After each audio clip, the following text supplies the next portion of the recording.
Hello, everyone, and welcome to Race 20 of the 2024 CFRL Cup Series season. Tonight, it is our 2024 CFRL Coca-Cola 600. It's our crown jewel race, or one of our crown jewel races, and it's going to be a really wild night, and I will tell you that right now. So, I'm Ryan Harp, or Darth Kylo, and yeah, as I said, we are in for a treat because we're at Charlotte. It's our Coca-Cola 600. It's our longest race of the year. It's our second to last no bull race of the year. So a ton of points are going to be on the line for not just our no bull eligible drivers, but every driver in this field tonight. Now, looking at Charlotte, it's one of those tracks that has a very similar layout to Texas and Atlanta. But of the three, Charlotte is the one that hasn't really changed all that much in terms of layout. I mean, they didn't decrease the banking in turn 1 and 2 like Texas, and they didn't turn it into like a mini super speedway like Atlanta. So, Charlotte has remained very consistent in terms of layout. Now, how to attack the track, it is, very simple, but the trouble spot for a lot of these guys is going to be turns 3 and 4, because it is very dependent on the angle that you enter the corners if you want to get a really good run and build up speed. So with that out of the way, let's go ahead and bring up the starting lineup, and a pretty crazy qualifying session here we just had, as the top 5 drivers broke the track record. So that's pretty crazy. And on the pole with a 29.589 is, you guessed it, Bradley Domer Jr. And starting alongside him with a very close 3 1,000s behind him is Michael Fox. Row 2 is Jarrett Haw and Kevin Hall. Row 3 is Kamal Wright and Michael Whitman. Row 4 is Tegan Jones and David Wessel. Row 5 is Spencer Boyce and Cameron Morris. Row 6 is Joshua Harris and Matt Connors. Row 7 is Ryan Parsons and Sal Zavala. And row 8, rounding out the field, is Anthony Peters and James Iaconelli. And I am getting the invite, so I will go ahead and join in the lobby. And hopefully we can get this one over with. And because it is our longest race of the year and one of our crown jewels, we're actually going to be running 2 stages tonight. So if I bring up the drivers meeting notes here. So the stages for tonight will be from lap 50 to 51. And then stage 2 will be lap 100 to 101. The pace speed will be 65 miles an hour. Of course, you got to call out when you're going to pit, as well as to stay on the apron until the backstretch once you come out. Now, in terms of the no bull eligible drivers, the top 5 from our last no bull race, which was at Talladega, our first Talladega race, they are Kamal Wright, Ryan Parsons, Joshua Harris, Jarrett Haw, and David Wessel. So they're going to be competing for some extra regular season points and a few playoff points tonight. And of course, here we have our front row of Bradley Domer Jr. and Michael Fox. And again, the top 5 breaking the CFRL Cup Series track record. We're doubling up here, getting ready to go.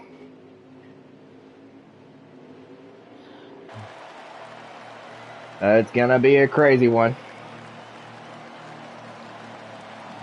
Coming off a 4, hitting the restart zone.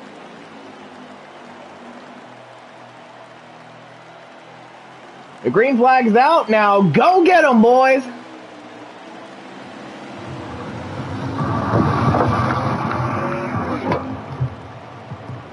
big check. Oh my goodness. Check. Damn you, Fox. Sorry, Ryan. You're good. I was on the gas way before that shit happened. Oh, who's that in front of you? Spencer. Who's that jumping out the sky? Oh my god. I couldn't. All over the apron. And restarting. I gotta get focused.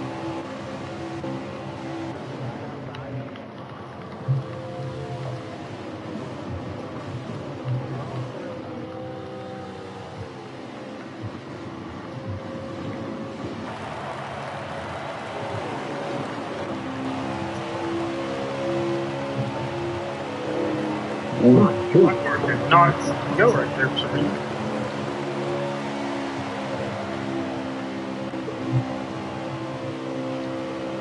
I was just thinking. Oh boy. Jake. I got to his bumper and it got me. I just had to get out of it and it got me to the apron.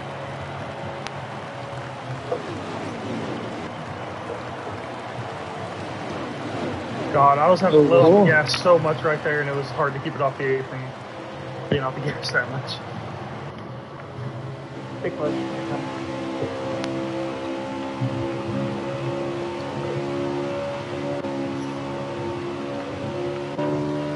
Absolutely nowhere to go. Yeah. I'm still there, Spencer. Do not come down. Come down. So 5 laps in, and the Hendrick guys are already starting to make their presence felt. As the top 3 is Bradley, Michael Whitman, and Jared Haw. And of course, we saw earlier Michael Fox, who started second, he's dropped down to 6th. Now, of course, the race just started, so there is plenty of time to get back up there. And of course, we do run 50% of the actual race distance, so it will be a 200 lap race tonight.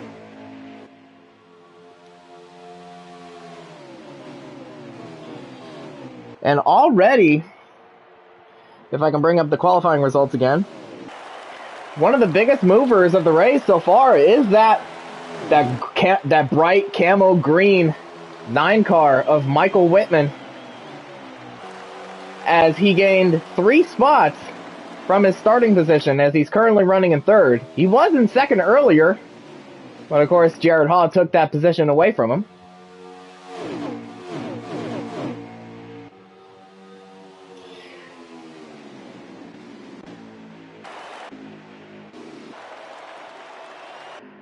And if I can find the 10 to come all right here, and there he is. So now I would like to go ahead and refresh everyone on the rules for the Noble races. This is our 4th race of the year, or 4th Noble race of the year, so the 2nd to last of the year. It will be all our crown jewels, plus the first Talladega race, which we ran a few weeks ago. So the top 5 finishers from that race at Talladega, which is Kamal Wright, Joshua Harris, Ryan Parsons, David Wessel, and I believe it's and Jared Haw. My apologies, I kind of lost my train of thought there for a second. So if the highest finishing Noble driver will receive 5 extra regular season points. If a Noble driver goes on to win the race, then they will receive an extra 2 playoff points on top of the 3 that you get for winning the race, for a total of 5. Now, if a non-Noble driver wins, then they also receive 5 extra season points along with the highest finishing Noble driver. And of course, the top 5 finishers from this race tonight will be eligible for our last Noble race of the year, which will be at the Brickyard 400 at Indianapolis. And currently, as it stands right now, the highest running Noble driver is that 88 of Jared Haw. So he will be on tap to get 5 regular season points as he's about to take the lead away from his teammate, Bradley Domer Jr. And he will take it.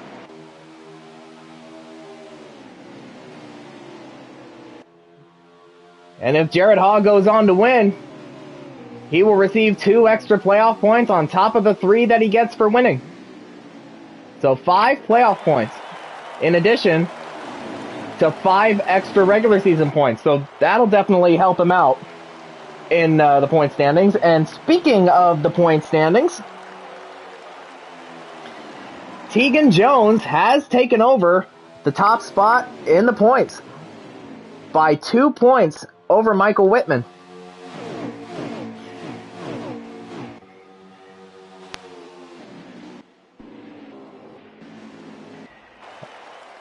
We got 1 car on pit road, and that is the 43 of Matt Connors. Not sure if this is a stop or if he's already done for the night.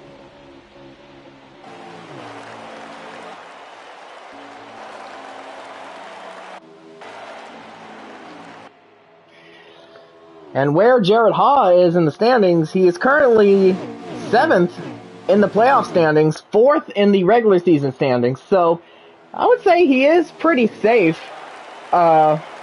being on the playoff bubble there, but I'm sure those points will definitely go a long way in helping them get to the playoffs as we enter the final stretch of the season. And after tonight, we'll only have 6 races left. So the clock is ticking for a lot of these guys who are on the bubble or below the cut line to start making moves to get in a good position to go out and run for a championship.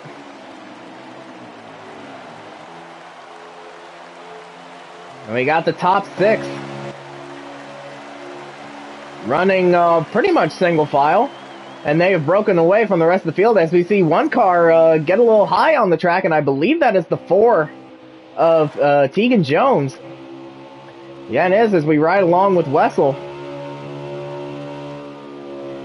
Currently, Tegan Jones started 7th. He's now running 5th.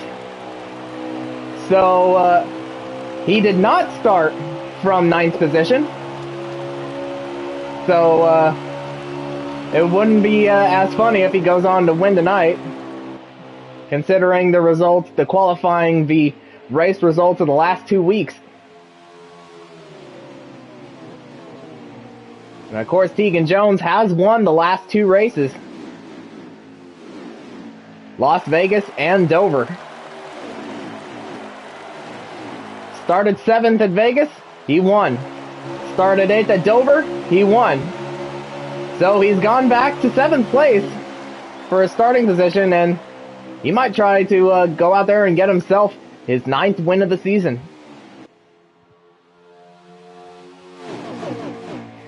And as he is side by side with Michael Fox, that's for 4th. And he clears him.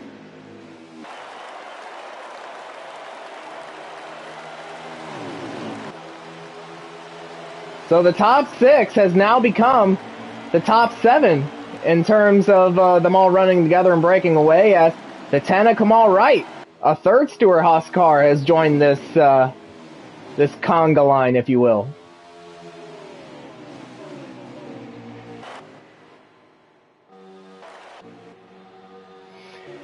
And then you have Ryan Parsons running in 8th, as he's kind of running in this second pack here, with Kevin Hall, Cameron Morris, and Spencer Boyce right behind him.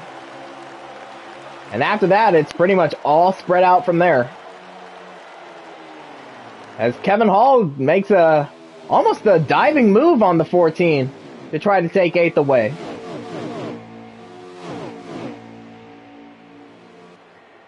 Either that, or they might want to try to work together here to catch up to the top 7.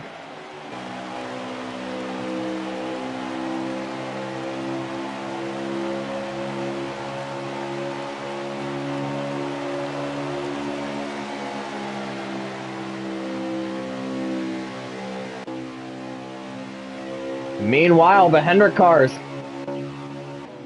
still running out front. Holding on to those top 3 spots. If Jared Hall gets a little wide, that might open the door for Michael Whitman. Oh, Jared Hall gets way too high. And here comes that 9 to take the lead. And he clears.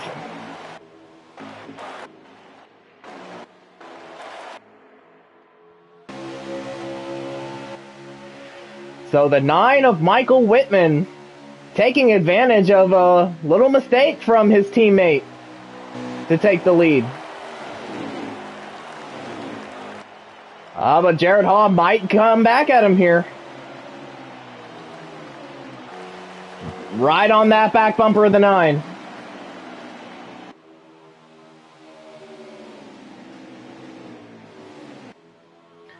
We're roughly halfway through this first stage. Now, of course, we are running 2 stages tonight as opposed to just 1 because of the race length.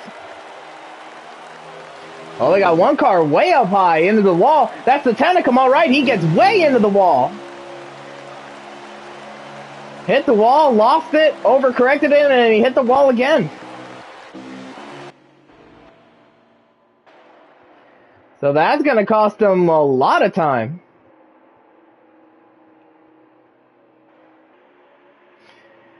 And that really won't help him in terms of his no bull chances tonight. Oh, we got green flag pit stops already starting as Michael Whitman pits from the lead. And he is the first car on pit road, along with David Wessel, Cameron Morris, and Joshua Harris. The 43 of Matt Connors still on pit road, so he is done for the night early.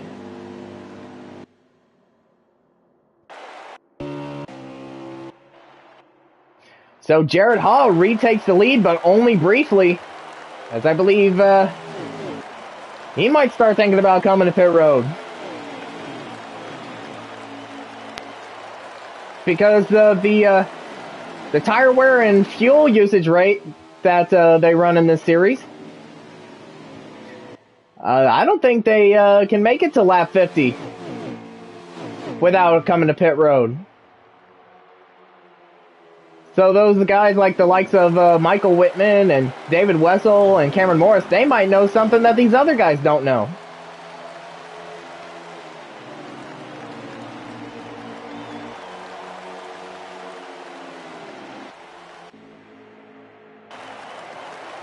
And we got another car coming in, and it is the 13 of Sal Zavala as Michael Whitman gets into the wall off of 4.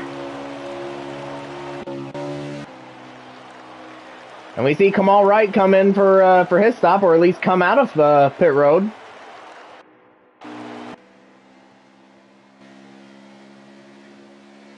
Wessel right on that back bumper of the 9. And Whitman hitting the wall off turn 4 the last lap. That definitely helped him catch up. We got another car on pit road, and it's the 42 of Michael Fox. So now some of the leaders are starting to think about coming in. Yeah, but now Jared Haas coming in, as now we have a battle for the lead between Bradley Domer Jr. and Tegan Jones, the 2 winningest drivers of the 2024 season. And Tegan Jones takes the lead, at least for the moment.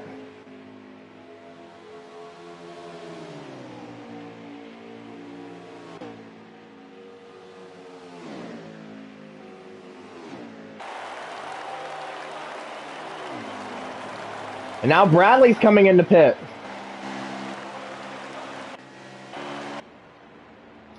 We got James Iconelli, Kevin Hall, also on pit road. And I believe that's it was 7 of Spencer Boyce, the 38 of Anthony Peters. And we see Jared Haw coming out.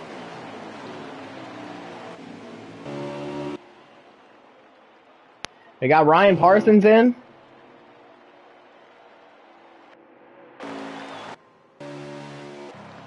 And now Tegan Jones is spinning from the lead. So I believe Michael Whitman will retake the lead as the pit cycle out, and as I say that, David Wetzel passed him in the grass to take the provisional lead.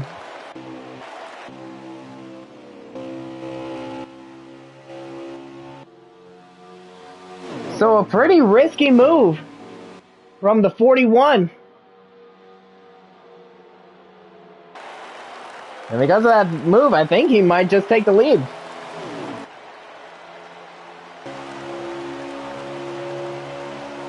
As Tegan Jones comes out of the pit road. So new leader, David Wetzel.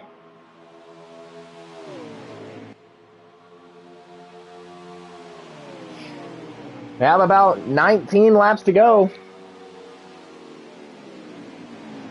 In stage 1, coming to 18 to go.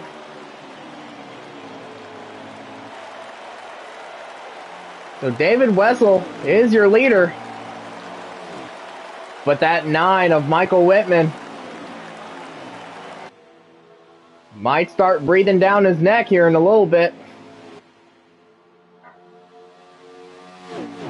And how about Cameron Morris? He was running toward the back, at least in that that second pack of cars.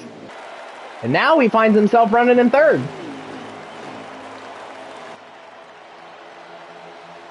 So great strategy call from the 2 team. And yep, and there he is, Michael Whitman, right on that back bumper of that 41 of Wetzel, as I alluded to earlier.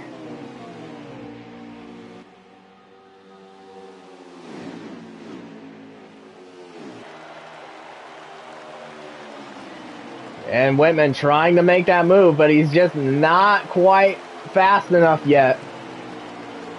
Either that or he's waiting for Wetzel to make a mistake. That's how he took the lead away from Jared Haw, who currently, after the pit cycle, is running in 5th. Oh, Whitman with a bit of a dive move going into 3. That might compromise his line. That kind of did, as we got a battle for 3rd between Fox and Morris. Now Michael Fox takes 3rd, but now he's going to try to set his sights on Michael Whitman for 2nd.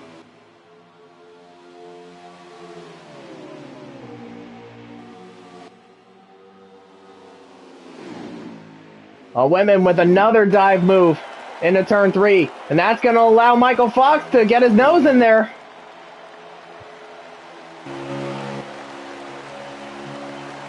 They're side by side for 2nd, a little contact between the 2 Michaels.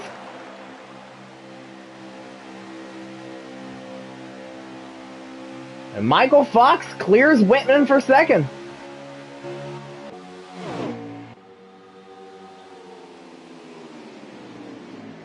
Now, of course, Fox pitted later than a lot of these guys, so he obviously has the freshest tires in the field, and now he's going to try to go for the lead. He's going to try to do it on the outside. Oh, but he's there. He was right on Wessel's quarter panel. I think the best way to get around him is on the inside, but he's going to try that high line again. They're side by side.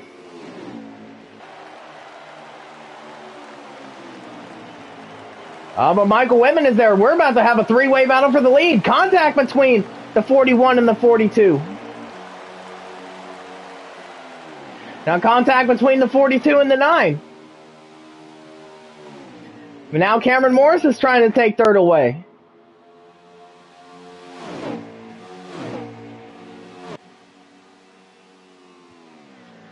And Whitman trying once again to take that lead. Wetzel kind of straddled that line where the track meets the apron. Yeah, but he's still holding on to that top spot. And meanwhile, all this battling that's going on, this 3-car pack, led by Jared Haw, is starting to catch up.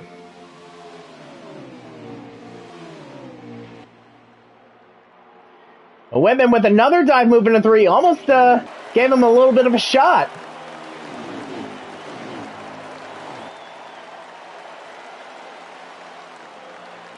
But Whitman right on that bad bumper again.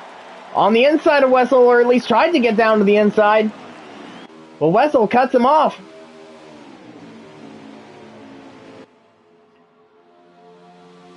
We have 10 laps to go in stage 1. We're about to come to 9 to go. As Whitman with another aggressive dive move going into 3. He might be able to make this work this time. Side by side with Wessel. And Michael Fox almost thought about making it 3 wide, but he thought better of it. As Michael Whitman retakes the lead. But not yet. But Wessel got the better run off of 2 there. And now those other 3 cars have caught up to the top 4. But Fox with an aggressive dive move. They're almost 3 wide for second. Now Fox holds on to second place now. And now Jared Haw.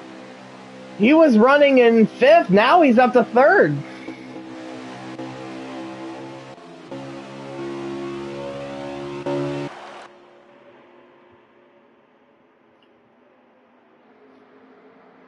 He's trying to work on that 42 of Michael Fox. Oh, we've got a lot more cars joining this fight now. As we now have 7 laps to go in the stage. Then these guys are fighting for every possible point that they can get.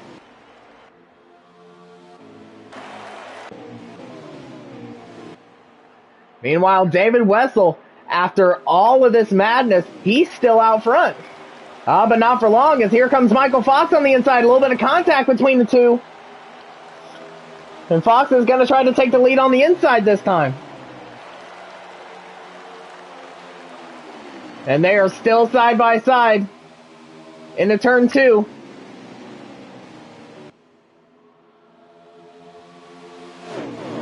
I think Wessel might have gotten the better run off of 2. Then they are still side by side in turn 3. Oh, Wessel got a little too high. That's going to cost him his momentum. And Michael Fox takes the lead now. And Wessel's going to lose even more spots.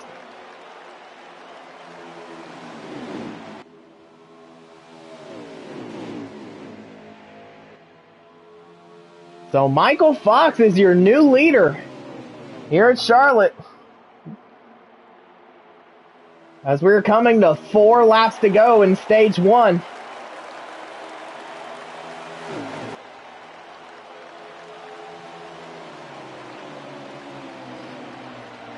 And if you're Michael Fox, these are going to be the longest 4 laps of your life.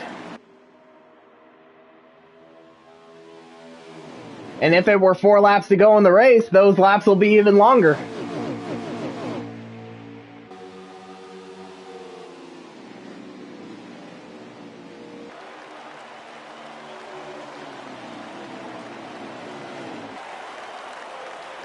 As we now have 3 laps to go in stage 1. Almost a quarter of the way through the race. Jared Haw trying to take that lead back. Of course, he had the lead before that cycle of green flag pit stops. He's trying to get himself a stage win. 2 to go in stage 1. And a lot of these guys are just bouncing around all over the place. And Fox with a bit of a higher line. And it looks like Jared Haw got the better run off of 2. He's going to try to take the lead up high. But he's going to have one more chance to take the lead in this stage. Last lap of stage 1. The 42 with a block on the 88. Jared Haw is going to have one more chance here. He dives it in a little deep. And Michael Fox will win stage 1.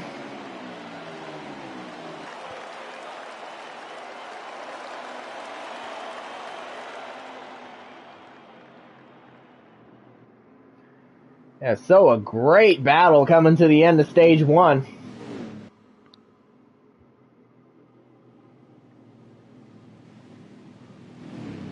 Hopefully, they can sort themselves out so that way I can get the finishing results of stage 1. I believe the pits will be closed.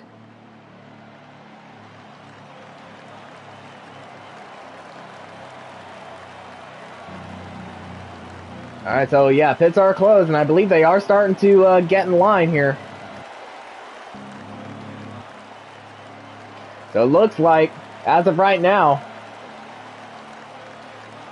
the top 10 are Michael Fox with the win, Jared Haas second, Tegan Jones third, Bradley Domer Jr. fourth, Ryan Parsons fifth, Michael Whitman sixth, David Wessel 7th, Kevin Hall 8th, Cameron Morris 9th, and Spencer Boyce 10th.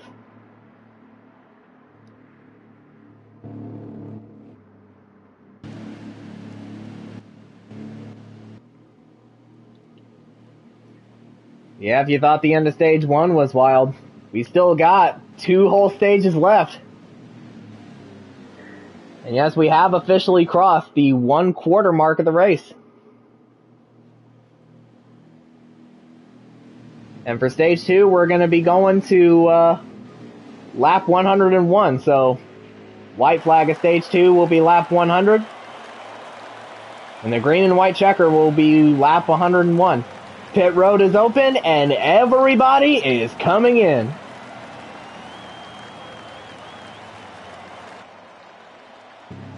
And of course, since everyone is coming on the pit road, we shall see who has the first pit stall, so that way we can see who wins the race off.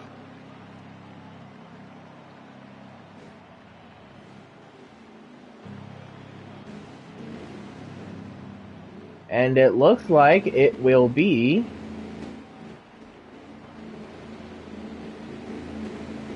the 4 of Tegan Jones. Yeah, so he got lucky with the first pit stall selection. I wonder if that'll help him get the win tonight, as Michael Fox wins the race off of pit road.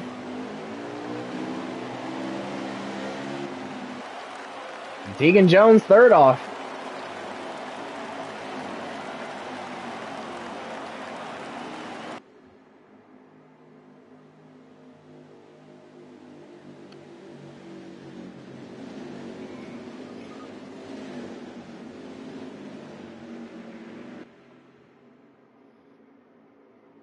And since everybody's all together, we're gonna double them up and get stage 2 underway.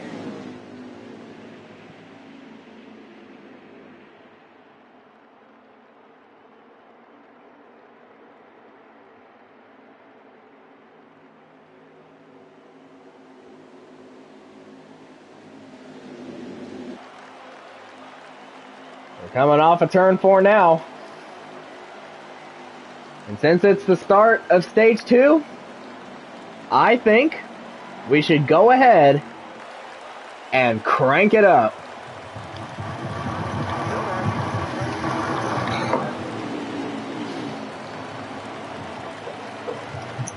Well, Oh, man. You check out my inside. Is Goose fucking starting the fucking... motherfucker didn't go.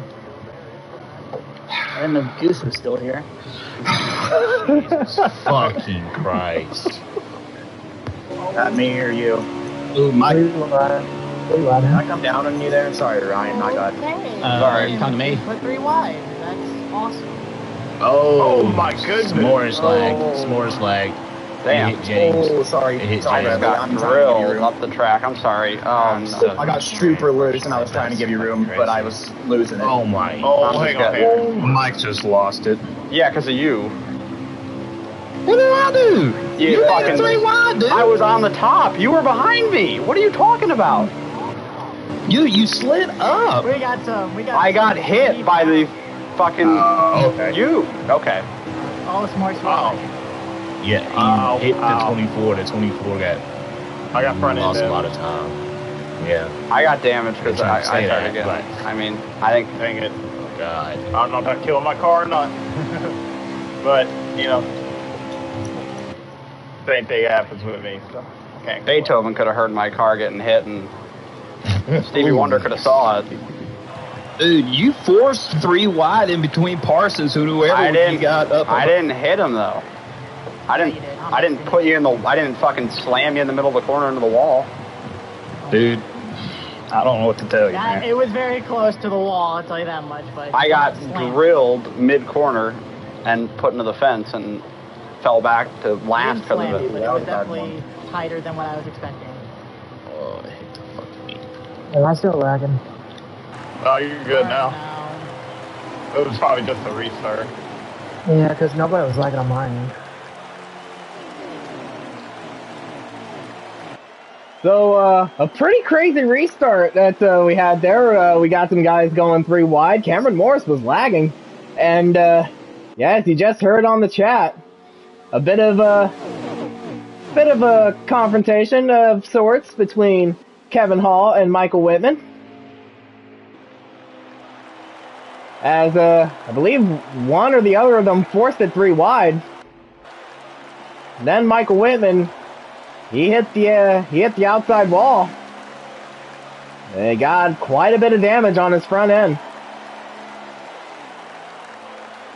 So because of that, he's the last car in line.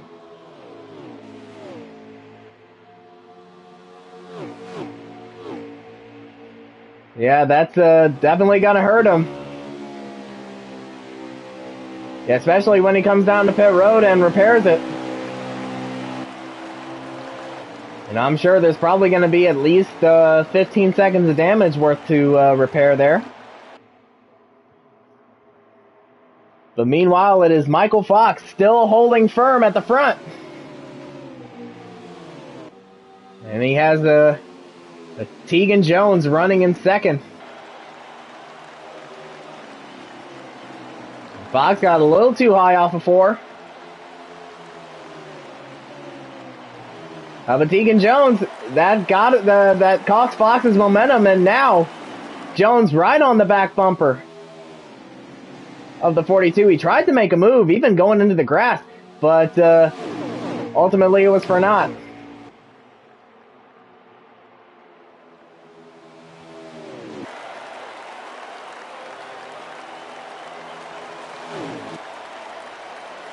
And we got more shuffling from third on back. Jared Hall, Bradley Domer Jr., Kevin Hall, and we got David Wessel and Spencer Boyce in this mix.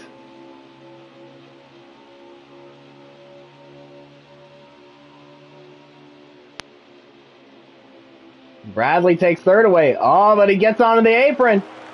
And that's going to allow Kevin Hall to try and take third away from the 48. And it looks like Parsons got into the wall off of turn 4 there.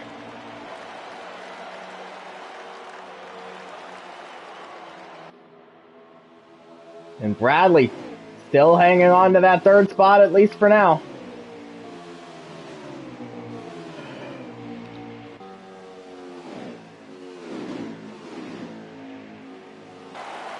And because of all that, Michael Fox and Tegan Jones have checked out from that second pack, at least for now. Oh, contact between a couple of cars and one car in the wall. It's a 41 of Wessel. The 88 also in the wall. I believe that's going to bring out the caution.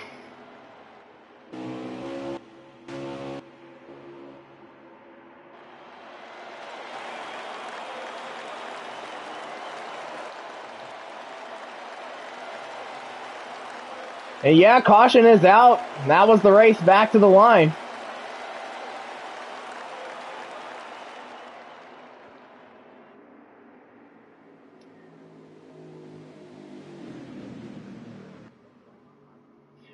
So yeah, a little bit of a contact between Kevin Hall and I believe Spencer Boyce. And that caused David Wessel to get sideways and smack the outside wall. And that's definitely good news for Michael Whitman, because now he can come onto pit road and repair the damage that he suffered on the restart.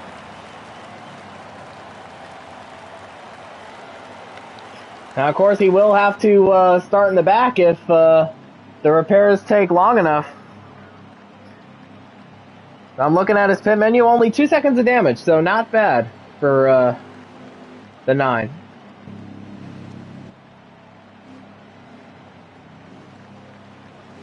Now we shall see.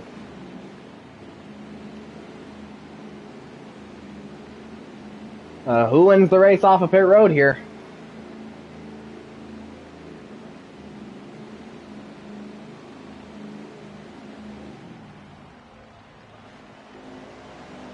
And it looked like Tegan Jones was going to win the race off, but it was the 42 of Michael Fox. Bradley Domer Jr. takes second away.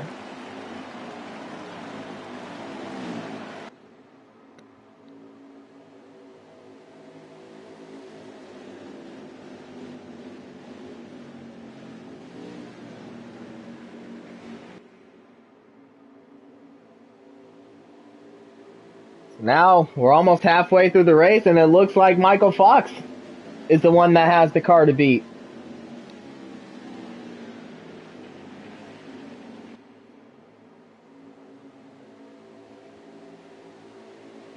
Bradley Domer Jr., who led the opening laps of this race.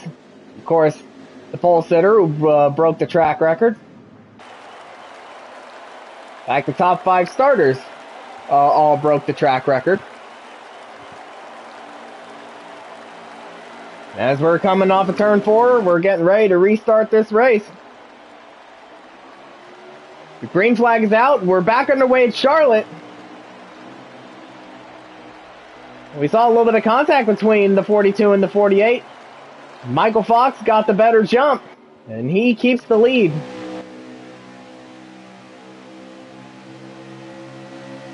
Tegan Jones back into second.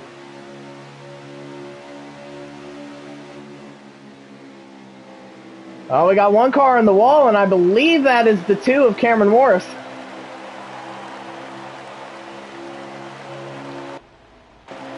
And we got Sal Zavala on pit road. I believe he is also done for the night. As we see James Iconelli getting to the wall. And yeah, I was right. It was the 2 of Cameron Morris.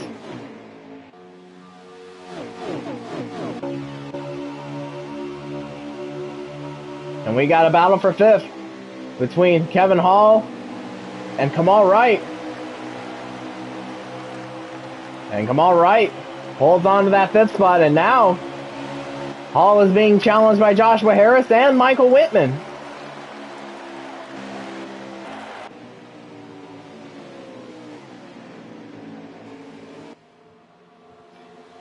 Oh, it looked like Harris got into the wall, and it almost shut the door on Whitman.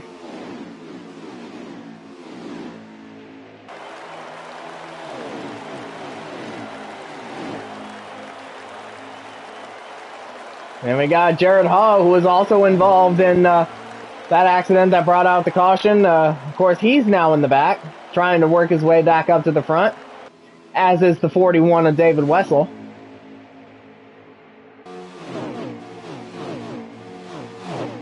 Then it's going to be a tough challenge ahead of him. As we now have a battle for... Oh, it looks like Tegan Jones took the lead, and now...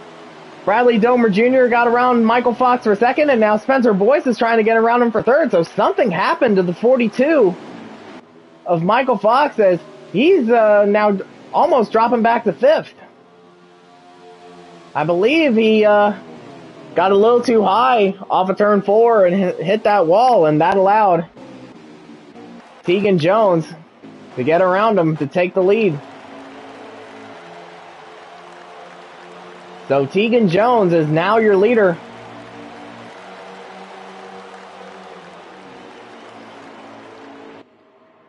We now have 29 laps to go in stage 2. We're almost halfway through this race.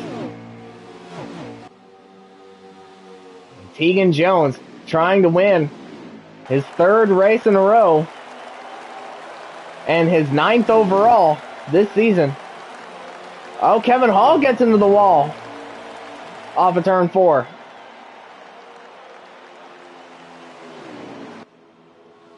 Now Michael Whitman is back inside the top 5.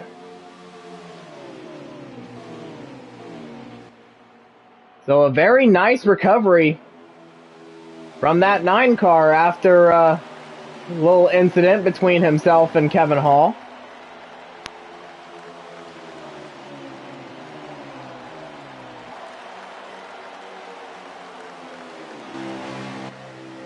But Spencer Boyce running in 3rd. He gets a little too high in turn 1 and 2, and that almost allowed Michael Fox to take 3rd away. But Spencer still hangs on to it.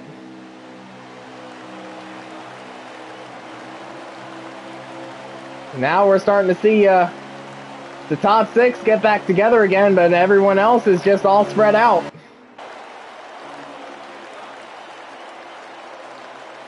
And it looks like Sal Zavala is done for the night. This car's still on pit road.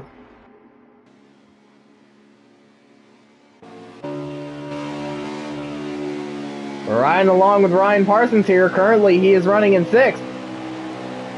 And now Michael Fox comes on the pit road, so green flag pit stops are now officially underway.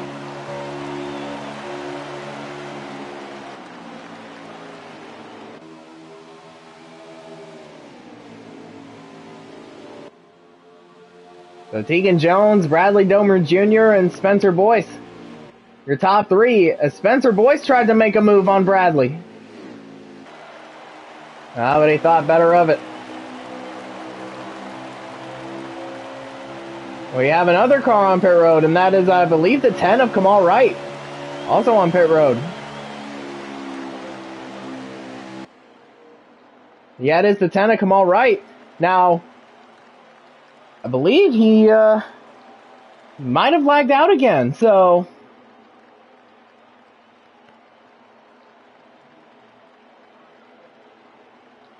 or at least I think he did.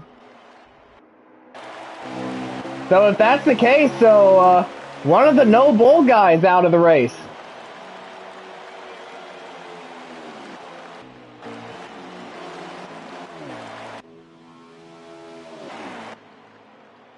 Yeah, his car's still on pit road, so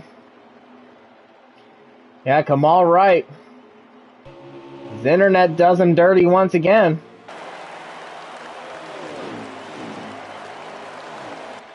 So another tough break for that 10 car.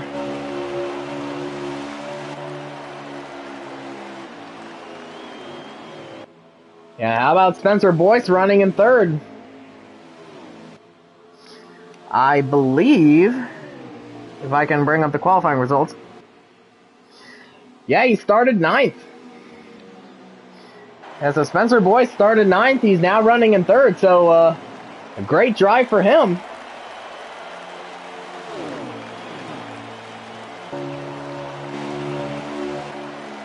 And he's running an actual cut paint scheme this week and not one from one of the Pro League guys.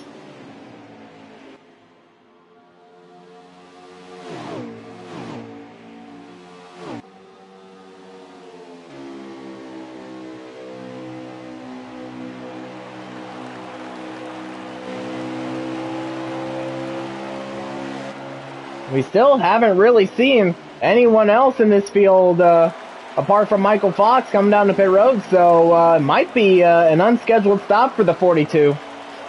Unless he's trying to get the jump on everyone to get himself another stage win. That could definitely be possible. As something happened to the 37 of Kevin Hall coming off of turn 2. I believe he got into the wall. So that puts David Wessel up into 6th. So he's also recovering nicely from that accident that brought out the caution.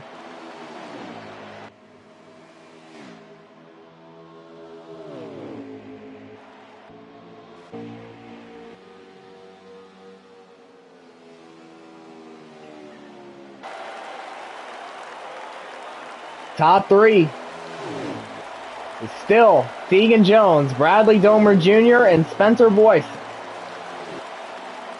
With Michael Whitman and Ryan Parsons not that far behind.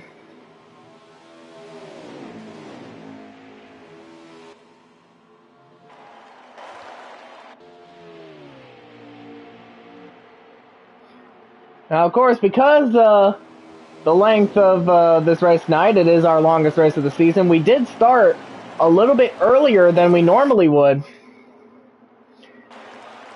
And earlier, I believe it was yesterday in our Discord chat, the Talk Around channel, it was Bradley Domer Jr. that suggested starting the race early. And the other drivers would react with either a thumbs up if they could make it and a thumbs down if they didn't make it. And everyone except for Anthony Peters and James Iconelli voted in favor of starting the race early.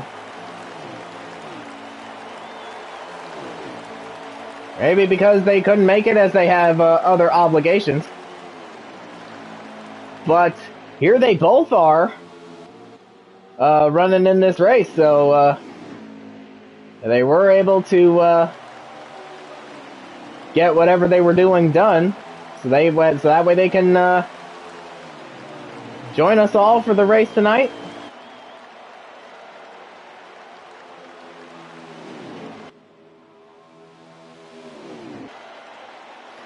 That's the 42 of Michael Fox. Again, one of the only cars that came down pit road, or the only car that came down pit road, getting around that 38. And everyone is pretty much all spread out.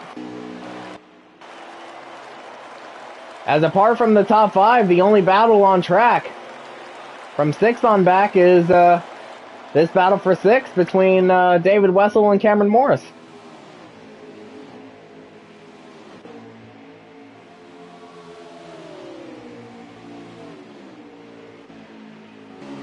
And Morris now right on that back bumper of the 41.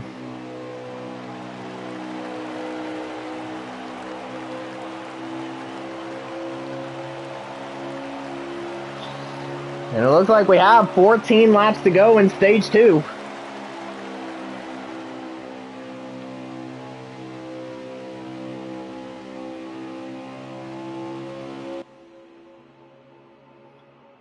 We got Ryan Parsons running in 4th, sort of leading this second pack of 2 cars between himself and Michael Whitman, as Spencer Boyce got a little too high and he may have gotten into the wall.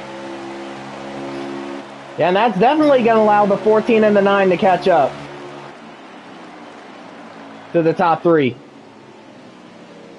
Which has now become the top 1 as Tegan Jones has pulled away because of that.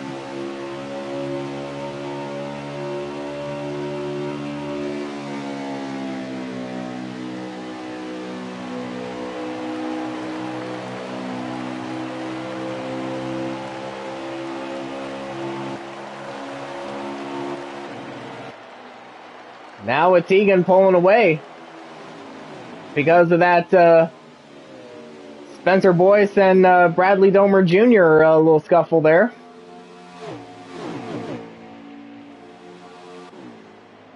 Yeah, the Parsons and Whitman have now officially caught up. But now all 4 of them are going to try to catch back up to Tegan Jones.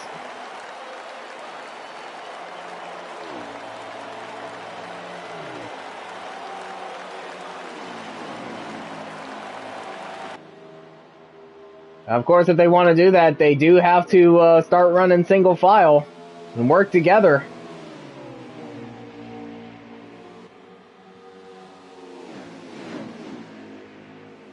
But that's definitely not going to help, as now Ryan Parsons is making a move on Spencer Boyce for 3rd.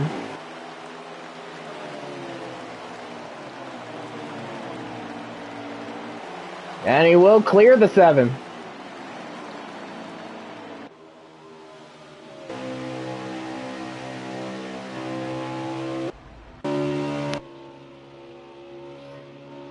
So yeah, Spencer Boyce now drops down to 4th. And now he's under attack from the 9 of Michael Whitman. As we now have 9 laps to go in stage 2.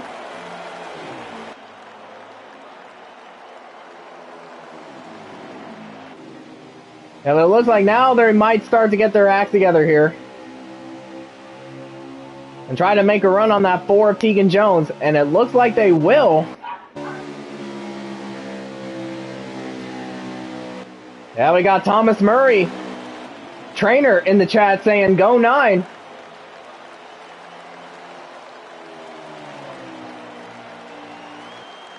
Well, he's currently running in 5th, so he does have a chance to get some good points here, trainer.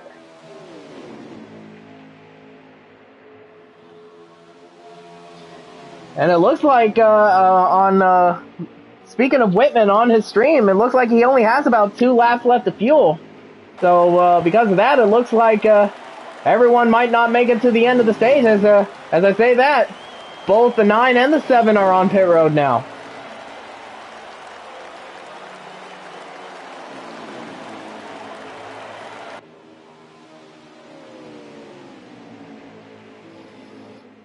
So now it's just Bradley and Ryan trying to work together to get to that 4 Tegan Jones. And if they can't do it on track, then they'll definitely do it on pit stops, as all 3 of them come in. So I believe that means Kevin Hall assumes the lead for the moment.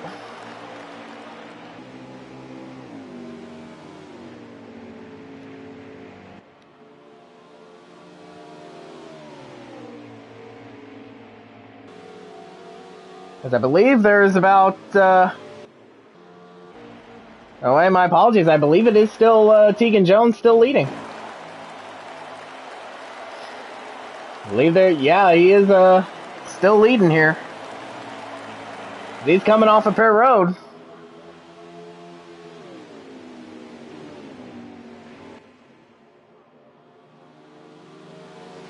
And I believe, Kevin Hall trying to unlap himself.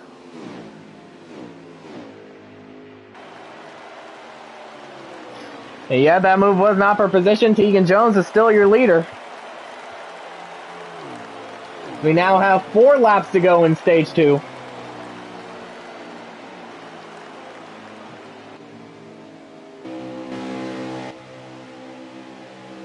And everybody is really spread out now. And from the looks of it, I think they either took only 2 tires and fuel or just fuel only. So everybody's short pitting just so they can get to the end of the stage. We now have 3 laps to go in stage 2. Yeah, and the 9 of Michael Whitman gained 2 spots on that stop. He's about to make it 3. As he's trying to make the move on his teammate, Bradley Domer Jr. for 2nd. So a very good recovery for the 9 after the restart there, as we now have, I believe, 2 laps to go in stage 2. But here comes Whitman making the move. On the inside of Bradley Domer Jr. They are still side by side. Lap and a half to go in stage 2. Oh, Whitman gets on the apron. Contact between himself and the 48. But Bradley gets the better run off of 4, and he keeps 2nd. Last lap of stage 2.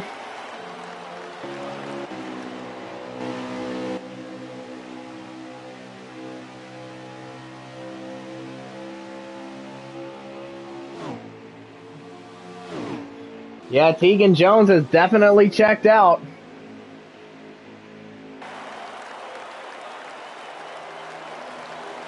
Off turn 4. Tegan Jones wins stage 2.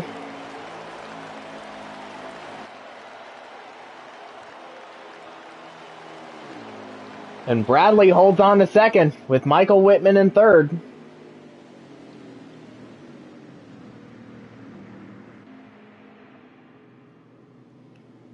with everybody all spread out, we gotta wait a little bit for everyone to catch up.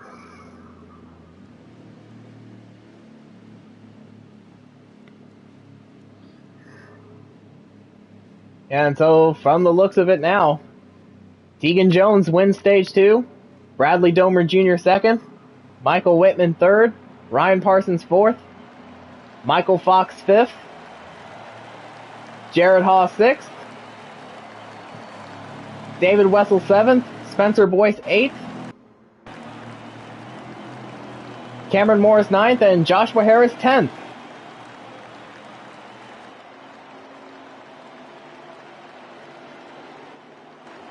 So they are going to take one more pace lap before they open pit road.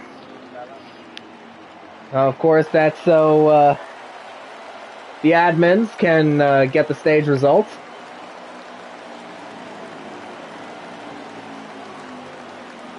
Yeah, so we've seen Michael Fox dominate stage 1. And now we had Tegan Jones dominate stage 2. So now the question is, can he hold on to it for the rest of this race? As, yeah, we have officially crossed the halfway mark. We're actually a little over the halfway mark.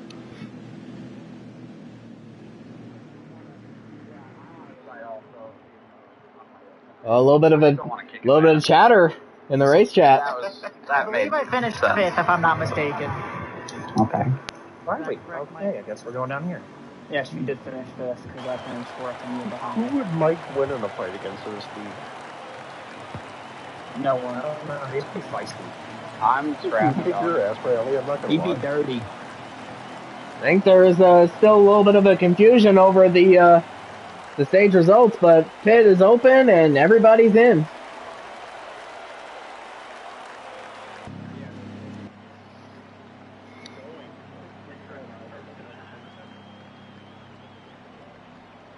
And we are about to start the final stage of the race.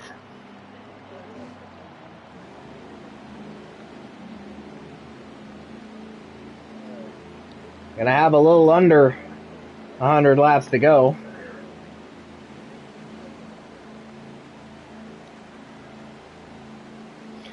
And Kevin Hall wins the race off of pit road.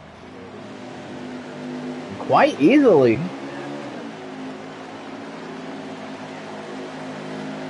So now we have Kevin Hall out front.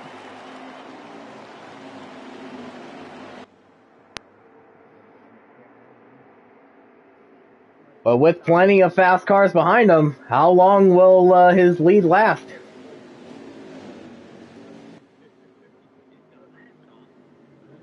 They're all pulling off here.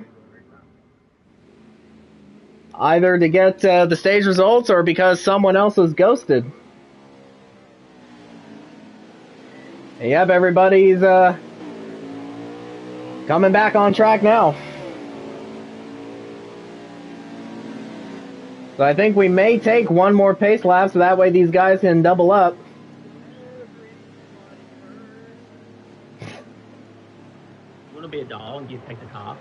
A little bit of a karaoke session from Michael Whitman in the race chat. I believe we might go green this time. Everyone together all doubled up.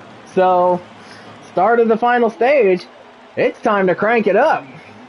Yes, and you still fuck up somehow. He used to do that all the time. Was that Landrod? Oh, Landrod did a lot of dumb shit.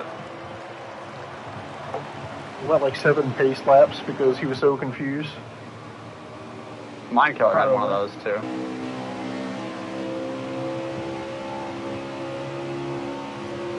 Don't you fucking you twat. Oh, I don't like where I am. Yeah, backing out of it. Oh God, back. Check up, Ryan. Harris. Well, Ryan, I didn't want to run it back to Ryan. I didn't want to run it back to Ryan. Russell, did you see that? Thank you, James. Oh. Alright, Kevin had to take it. Kevin might be muted if you're talking. Height there for some reason. What the fuck? Bradley's lagging. Yeah, I was seeing it. Of course I am. I'm trying to help you, JB. Oh, God. Not by that. That's my I'm fault. having a Sorry, check Harris. I was on the apron. No, you weren't. That's my There's not a fault. whole lot I can do there, What's going on bud. up there? Major checkup. Yeah, I checked up and tried I to slot had in a- behind Bradley, so that's on me. And I was God. getting under whistle. Is it good? Damn. You I put don't me, know Aaron, how and to Jimmy not get I don't back see here, anything the right mid now. back. I'm sorry, James. I got loose off the great. team. I clicked the apron and got loose off the team. And they also checked My up bad, on the Ryan. team, I was so- trying to get in front of JD. No, it's fine, dude. The checkup fucking. I'm ready to finish 8th, though. All right, let's go, JB. How I'll be up here bad? until the first pit stop. Bad. Damage? Yes! Why the fuck do you think I'm pissed, you dumbass? Because you pissed at a lot of shit. Christ. Sorry, Harris. I'm Hey, not Mike, gonna- I am Yeah. not surprised to see us. Yeah, This. every indication. I mean, I'm not surprised about a lot of things I've seen running order-wise right now, so it makes a lot of sense. When you. Well, with the 4 of Tegan Jones leading, that answers the question of how long Kevin Hall's lead will last. And the answer was a little over a lap.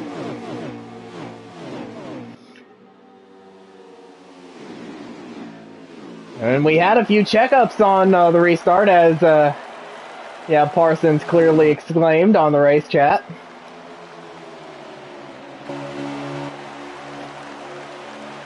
But he is still sitting pretty in 5th place here. And the top 6 have broken away from the other 7.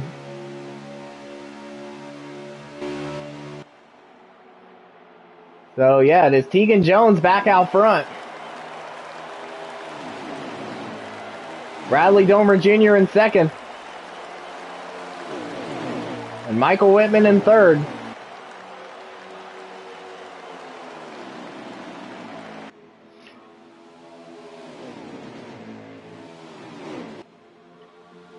Now, of course, they are running single file here, all bunched up. But, of course, when we get into another round of green flag pit stops, everything's going to just spread on out.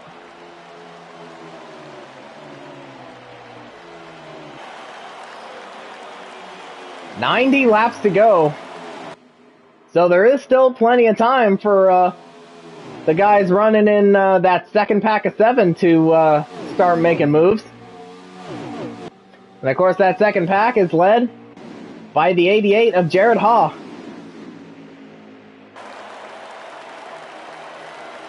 Of course he was out front leading some laps earlier, but now he wants to try to get himself back up to that that top pack.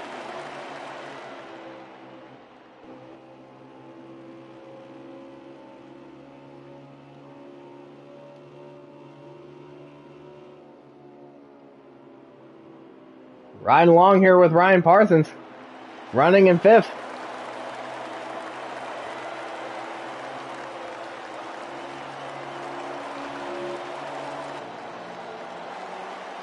And everybody's really all bunched up at the front.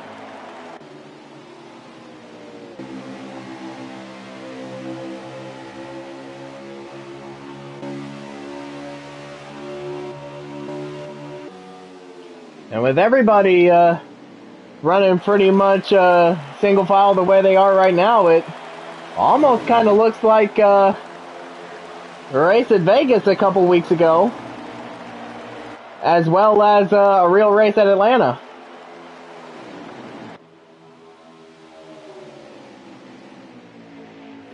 Of course, everybody running in that single file train, almost kind of like a mini version of a plate track.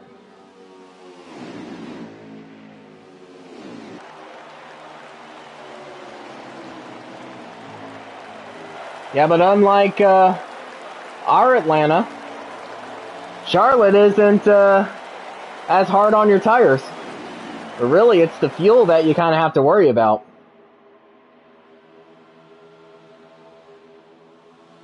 Looked like Tegan Jones might have gotten into the wall there, as they're 3 wide for second almost. But David Wessel trying to take advantage of it.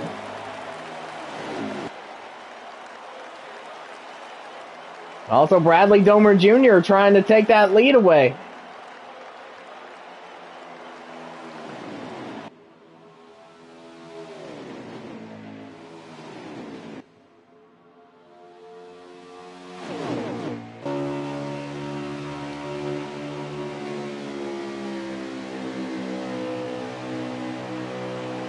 And all over that back bumper again.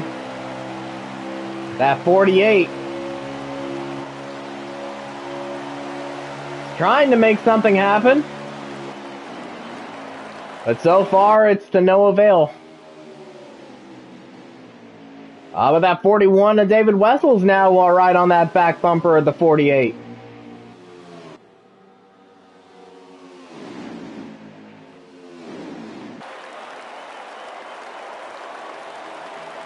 And we got the 9 of Michael Whitman on the back bumper of the 41.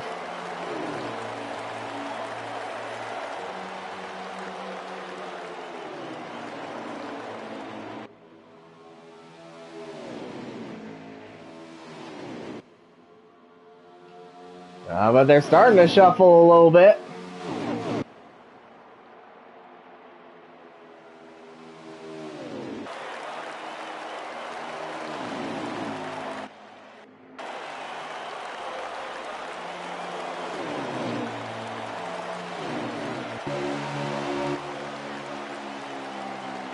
And it is Tegan Jones still running out front.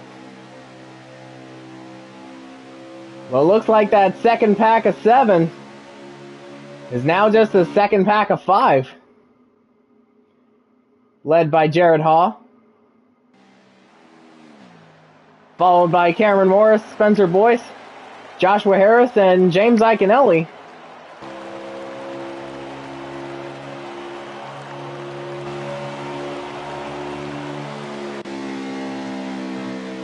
So something happened to 2 of those guys. So it was the 37 of Kevin Hall and I believe the 38 of Anthony Peters. They have really dropped back.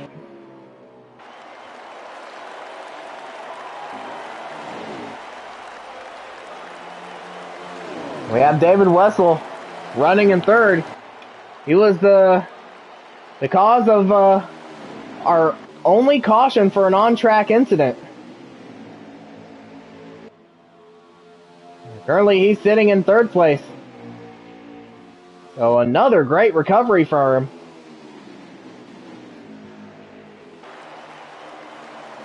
But of course, he wants more than just 3rd. He wants to get around Bradley for 2nd. He saw an opportunity there, but he just stayed in line.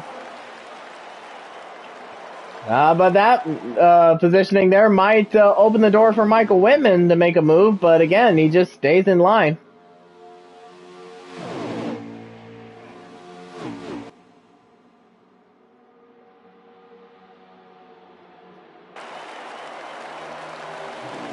And Whitman tried to make that move again on David Wessel.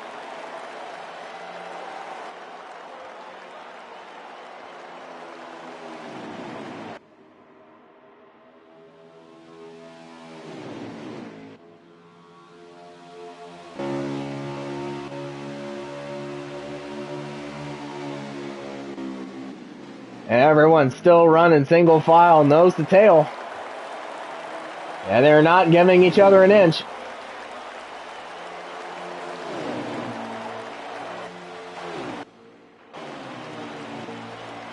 And now it seems like that second pack has shrunk even further, as it's now a 2-car pack between Jared Haw and Cameron Morris.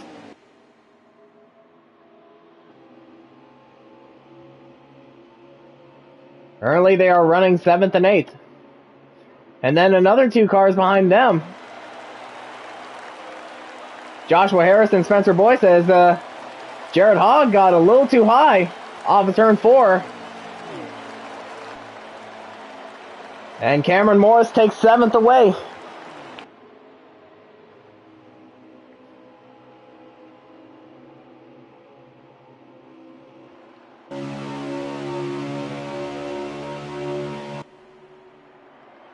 And Michael Whitman trying to make another move on David Wessel for third. And that 9 is really trying.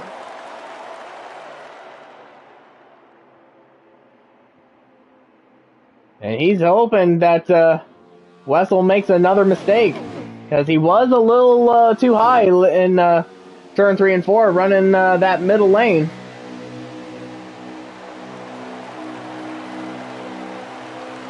And Whitman tried the outside, not going to work.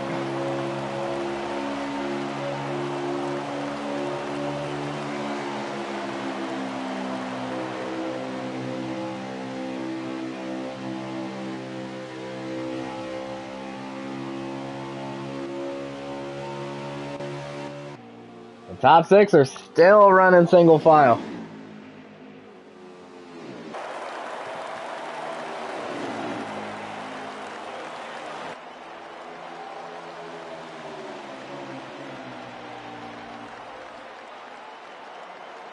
And when it seems like Whitman was trying to make a move on Wessel for third, Wessel's trying to make a move on Bradley Domer Jr. for second.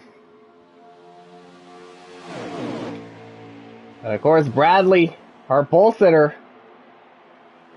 like, he obviously really wants to take that lead away from that 4 of Tegan Jones.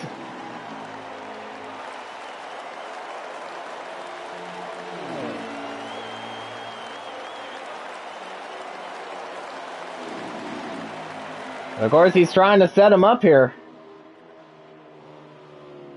in order to make that move.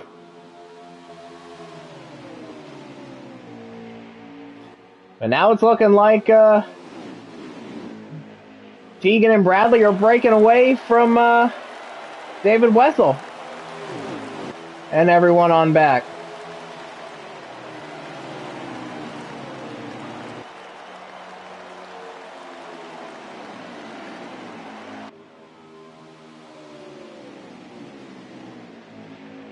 And they haven't really broken away too much, as they're still well within the draft.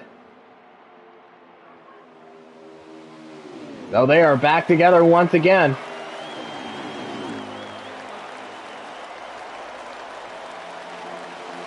And we got one car coming on the pit road, and it is the 2 of Cameron Morris. A little bit of a three-way fight here between Spencer Boyce, Joshua Harris, and James Iaconelli.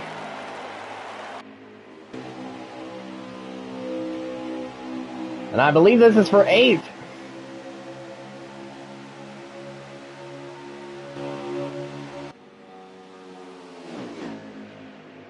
Oh, but Joshua Harris got onto that apron. He slides up in front of James Iaconelli. And we got Jared Haw coming into the pits now, as is the 12 of Joshua Harris. So green flag pit stops have started, and Tegan Jones pits from the lead.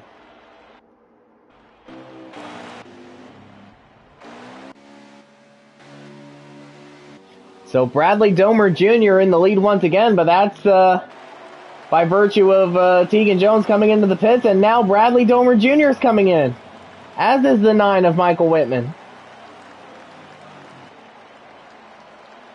We got the 7 and the 24 in as well, so yes, green flag pit stops have begun.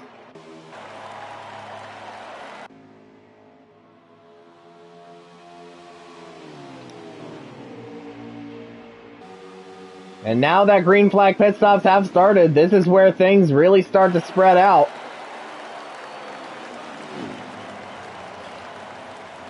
We got Wessel and Parsons in. So Michael Fox takes the lead once again. But of course, he's got to be thinking about coming to pit road.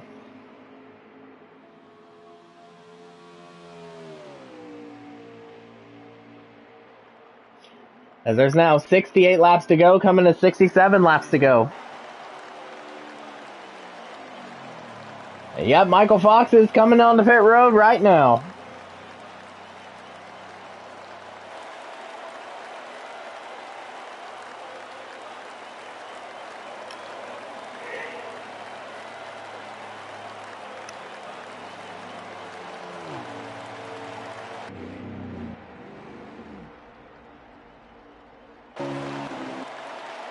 So at the moment, it looks like when the pits cycle out,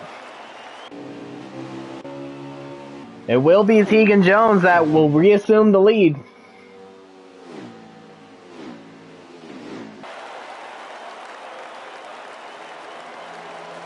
And that first pit stall really helped him. And building up a larger gap over Bradley Domer Jr. And yep, Tegan Jones has officially retaken the lead.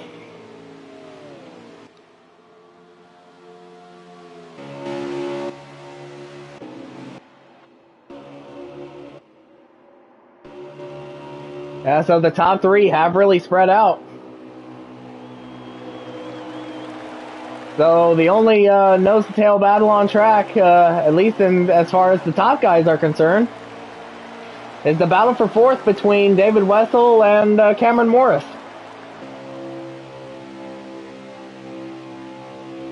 And so another great strategy call by Cameron Morris and his crew, getting them up into a top 5 position. It'll look like Morris bumps David Wessel going into turn 3.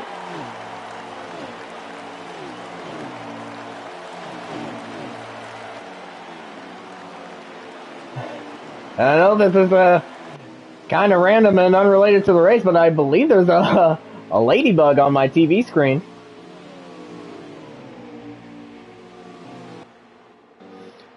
I'm going to try to, oh, but it just flew away.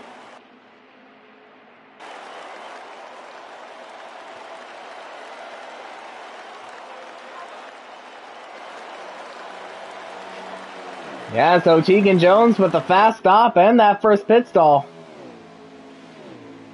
That really helped him build that gap over Bradley.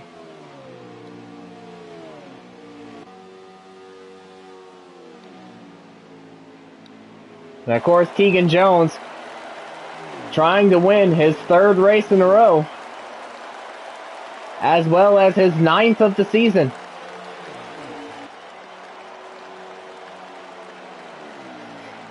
And of course, he's been saying earlier in the season, or pretty much throughout the season, that his win total isn't as high as it was in the years past, because it's not because of him slowing down, it's because of everyone else catching up to him. And yes, while Tegan Jones has again put a very strong hold on the Cup Series this season, he's definitely saying that he's not as dominant as he was in the past. But of course, he still has the most wins out of all active drivers this season.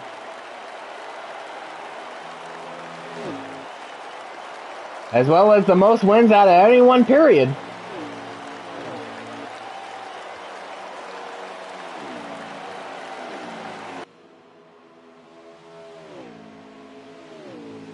And of course, he's trying to add another trophy to his mantle.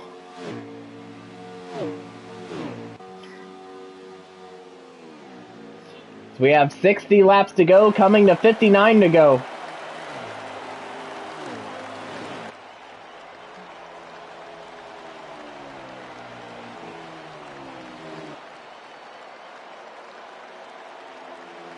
Well, it looks like the ladybug is back on my screen.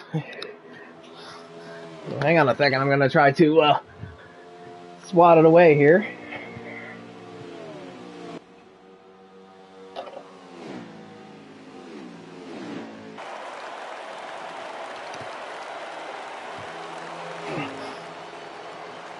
Alright, so I think we're good for now. Oh, it got in my face.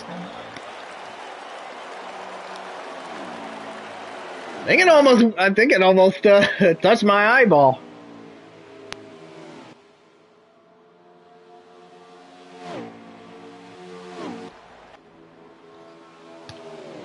It was on my arm, but I think I got it.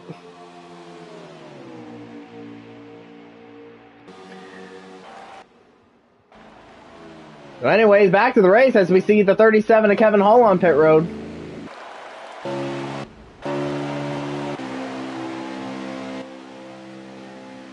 Now we're starting to see some of these guys get together here to try to make to make a run on the 4 of Tegan Jones.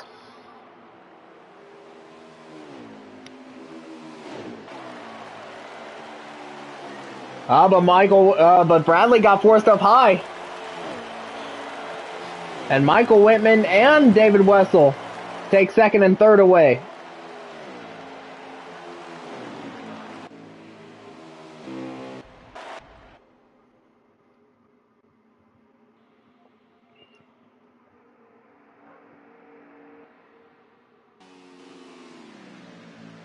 And yes, I can confirm I did get the ladybug.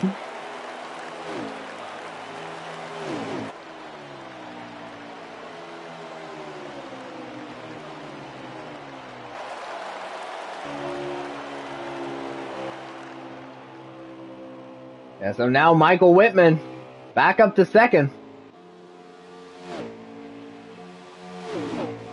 Now, of course, there's some more guys joining in here. So they might try to make a run at Tegan Jones. So we got this pack from second on back with Michael Whitman, David Wessel, Bradley Domer Jr.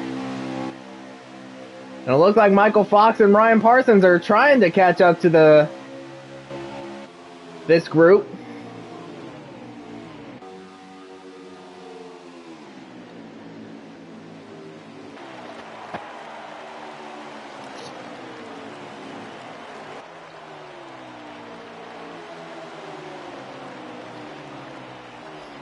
I believe they are now coming to 53 to go. So there is still plenty of time. Oh, but it looks like Tegan Jones might have gotten into the wall off of 2. That's definitely going to help. Either that or it just looked like it. And he's still running tough.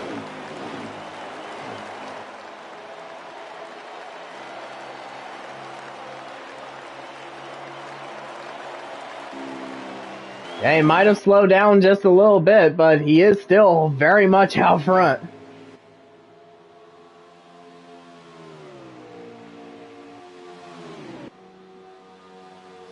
And the gap is about a second and a half between the 4 and the 9.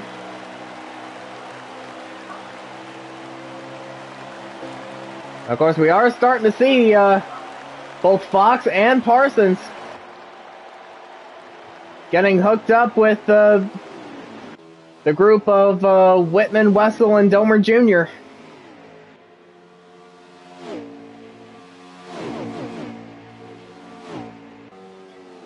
And yep, they have officially hooked up, so it's now 5 against 1.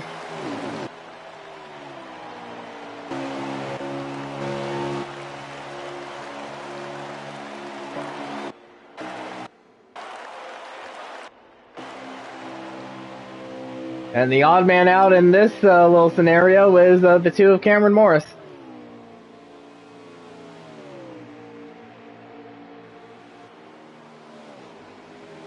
I believe he is currently running in 7th. I believe that is Jared Haw in 8th.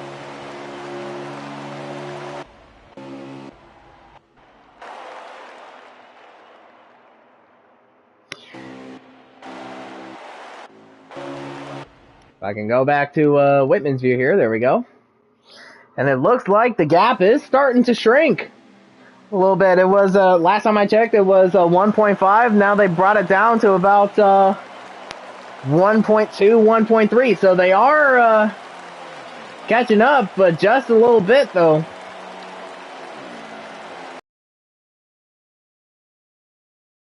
Yeah, they'll definitely catch up to Tegan Jones.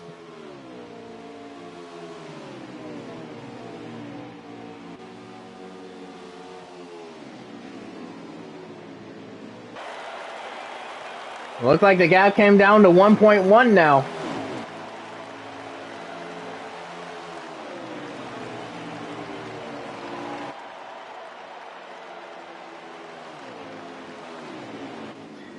Now we're starting to see that second pack just spread out just a little bit more. That's definitely not going to help their case.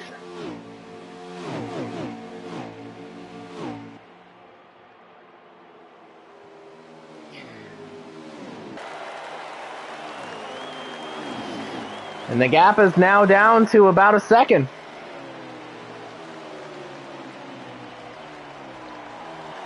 Yep, it is exactly 1 second.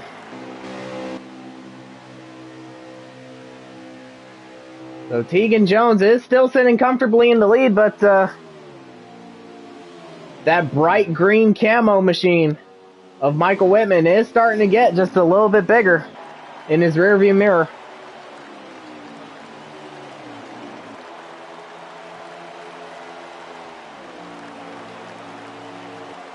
And for everyone else in this field,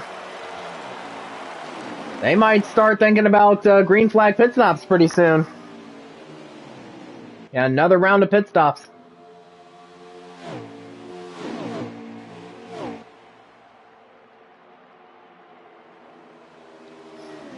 And the gap is now down to 9/10.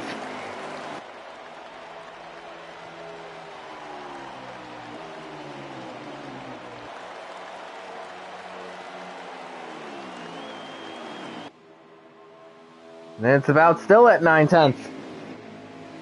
We now have 44 laps to go.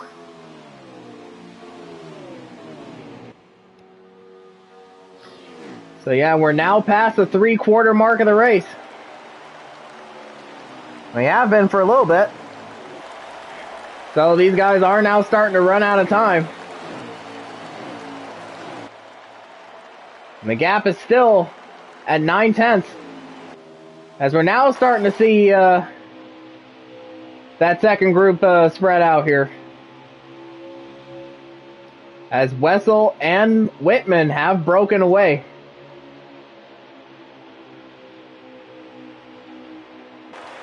And the gap is now down to 8/10.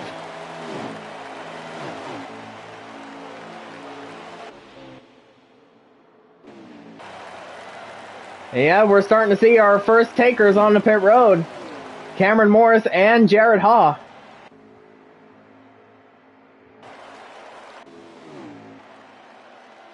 We also had Spencer Boyce on pit road, so they actually were not the only, or not the first takers, I should say.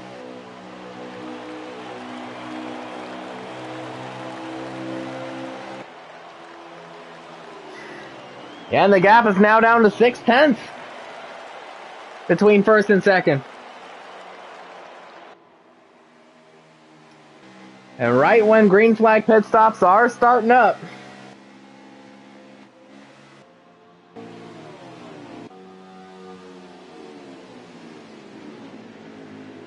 so who will be the first of the leaders to come on the pit road? And it is Tegan Jones, as is Michael Whitman and David Wessel. So the top three have now started their round of green flag stops. Yeah, and Whitman got a really good entry on the pit road, as he's now right on that back bumper of the 4. And Whitman's in the second pit stall. So yes, that will definitely that'll definitely help his case.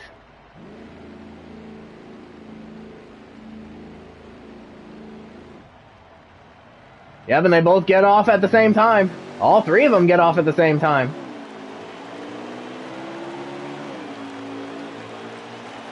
Yeah, so Michael Whitman is a lot closer to Tegan Jones now than he was when the pit stop started.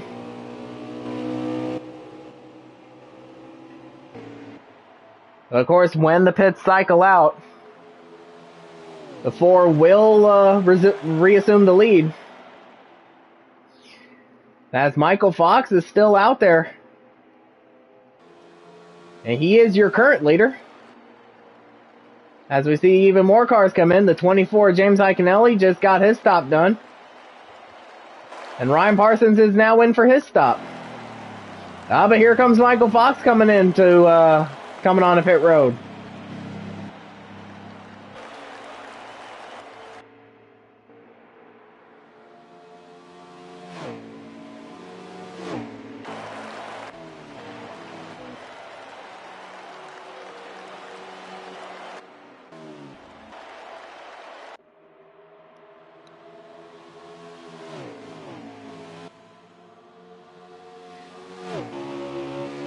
Yeah, so Michael Whitman now trying to run Tegan Jones down on his own.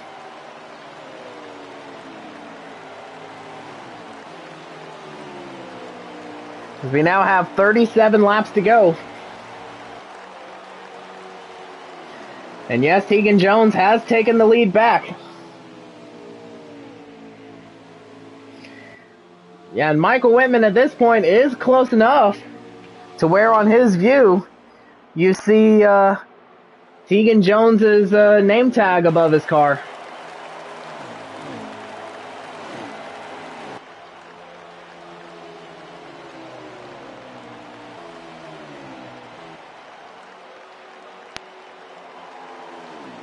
He's pretty much there now.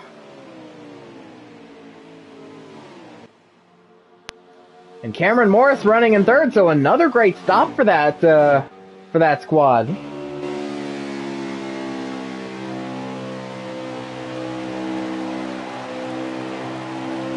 Yeah, he should definitely be within drafting range of Tegan Jones now. As we now have 35 laps to go. I believe they still have to make at least one stop, or maybe even two more stops before this thing is all said and done.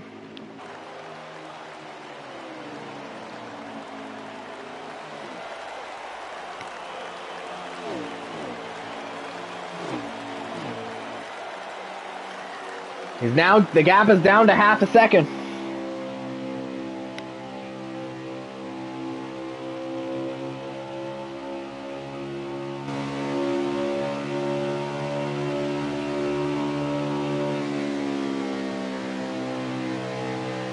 Well, I think Tegan actually gained a little bit as it's now up to 6/10.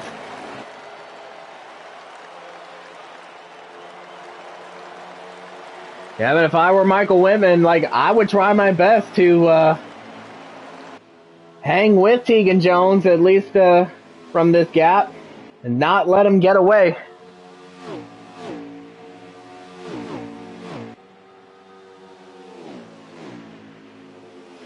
And the gap is still at 6/10.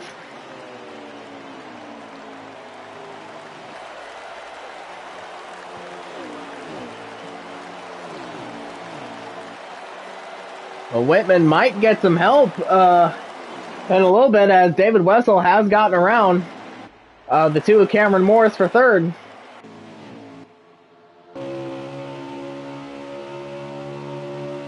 Of course, they're running nose tail, so obviously they're going to be catching up to that lead group.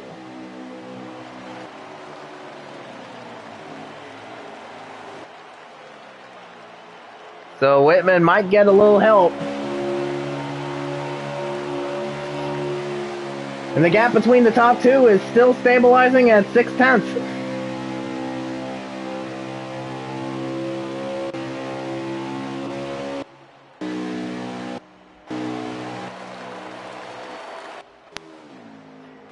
Of course, pretty much everyone from fifth on back has pretty much all spread out here.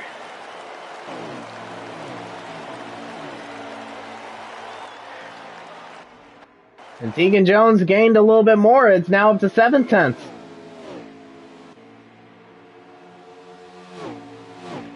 So Michael Whitman starting to let Tegan get away from him here just a little bit.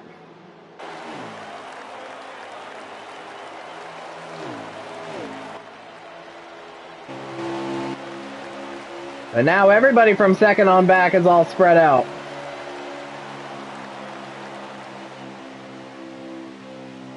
So we now have 29 laps to go.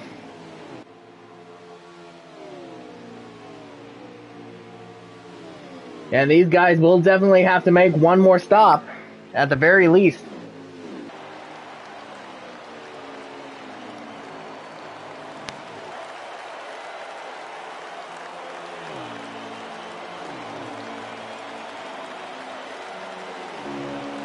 And now it looks like Tegan Jones is starting to come up onto some lap traffic.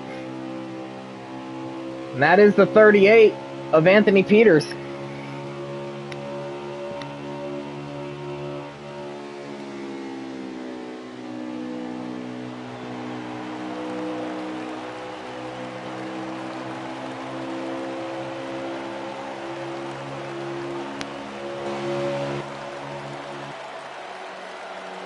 Yeah, he's starting to catch up to that lap car, but, well, of course, with any lap traffic, how will they play a factor?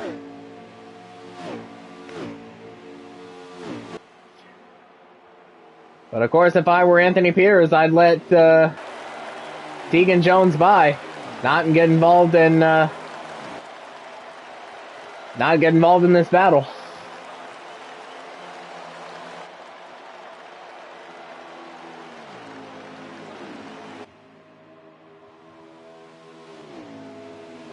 And the gap is still 0.7 of a second.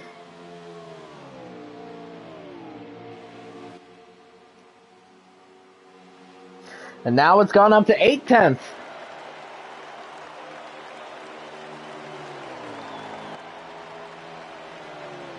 So Tegan Jones using the clean air to his advantage, and he's starting to pull away. Now it's up to 0.9.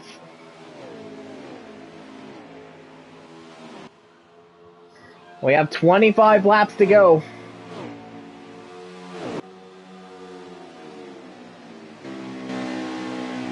And now Tegan Jones is catching up to that 38 of Anthony Peters.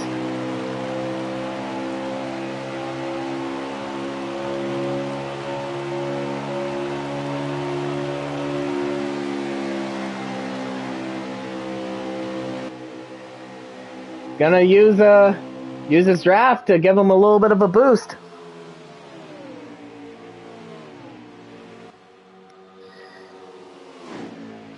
Yeah, I'm looking at Michael Whitman's pit screen as the 38 lets Tegan Jones go by. Says he has about 12 laps of fuel as of now, so yeah, they will have to make one more stop.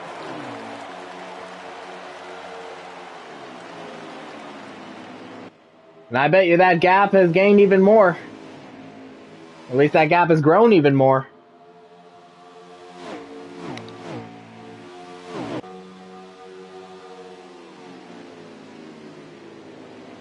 They're coming to 22 to go.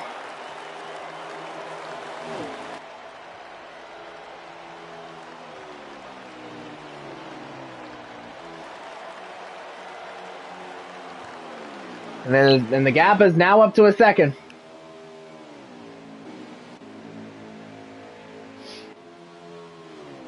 Now, of course, if I were Michael Whitman, and I'm trying to either catch up to or pass Tegan Jones for the lead of this race, I would definitely do it on pit road as Anthony Peters comes in for his stop.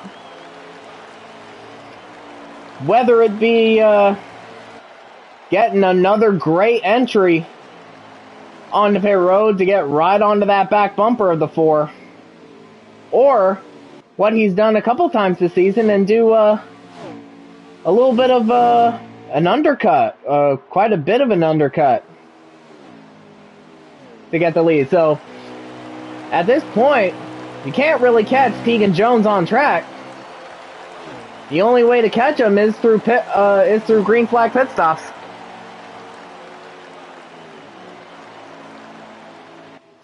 And the gap has grown again. It is now up to 1.2 as we now have 20 laps to go. And these 20 laps are going to go by really quick.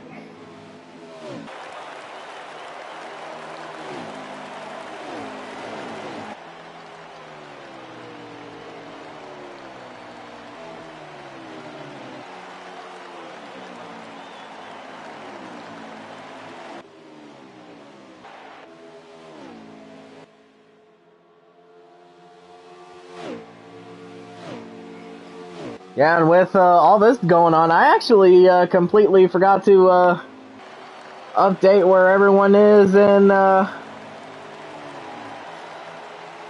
no bull standings. So Kamal Wright is out. So Ryan Parsons currently, well, from the looks of it, I believe Ryan Parsons is the highest running no bull driver as of right now.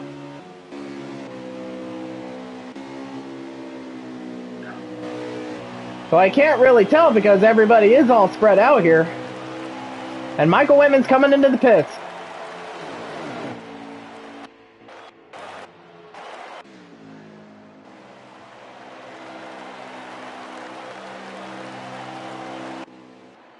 So I believe he heard what I said about doing a little bit of an undercut.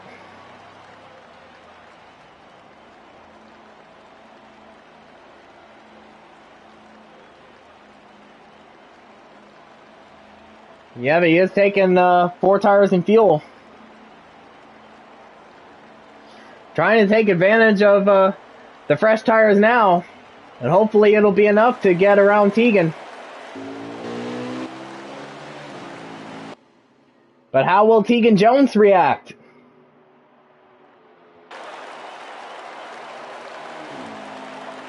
He's still out on track. I believe he's going to see the tires and fuel through to the end. Or at least the end of this run.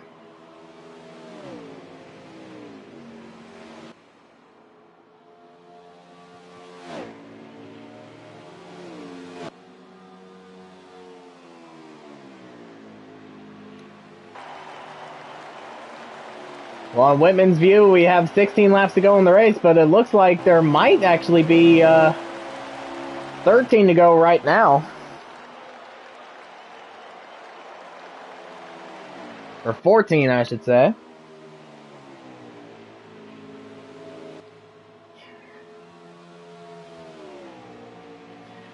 Of course, Tegan Jones could have reacted to Whitman's early pit stop and come in the lap after. But I think he feels like he has a car that's fast enough to keep Whitman at bay, even with worn tires.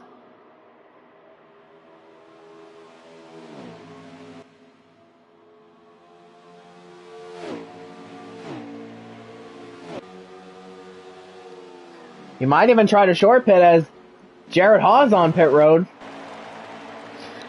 But as he comes off of pit road, actually, and as he made a stop, he was the highest running no bull driver.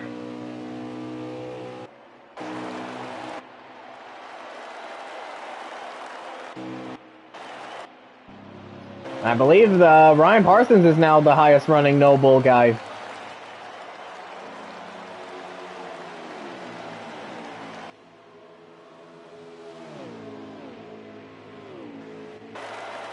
And Tegan Jones is coming in.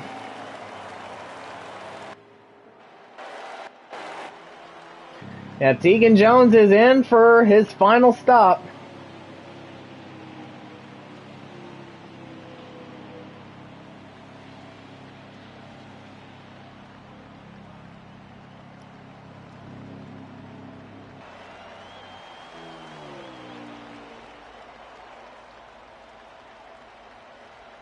Well, he might short pit it here.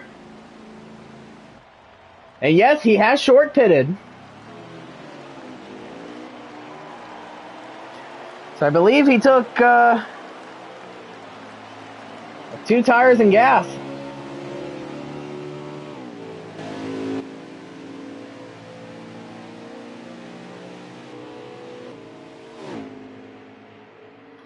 We now have 11 laps to go in the race. They're going to be coming to 10 to go.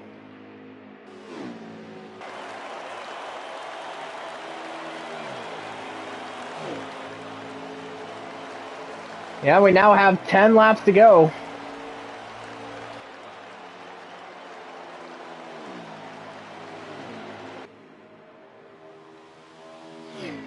And much like what we've seen over these last couple weeks,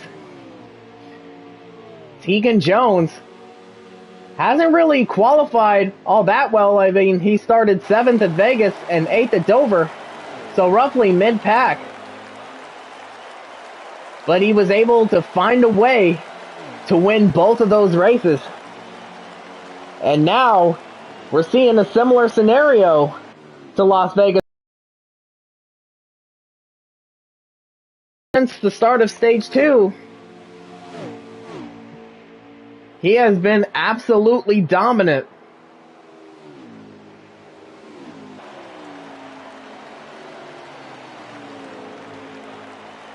And he is now on track to get his 9th win of the 2024 season and his third in a row.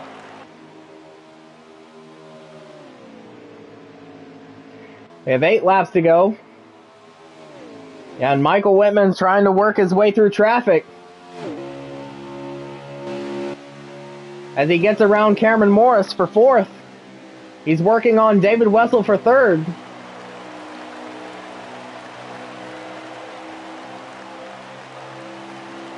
Actually, now that I think about it, David Wessel's actually the highest running No Bull guy.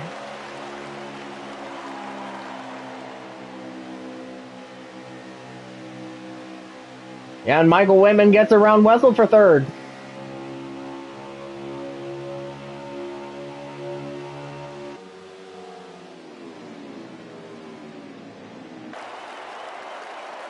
But now Michael Fox running in 2nd.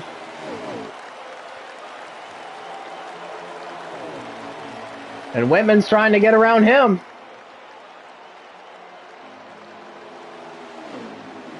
And he does.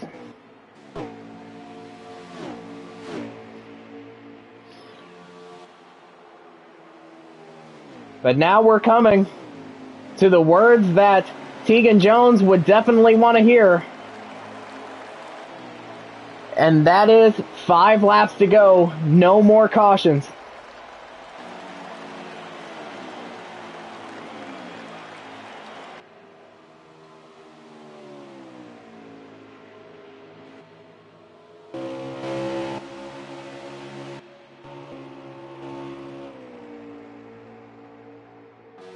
And Michael Whitman with another pretty bold strategy call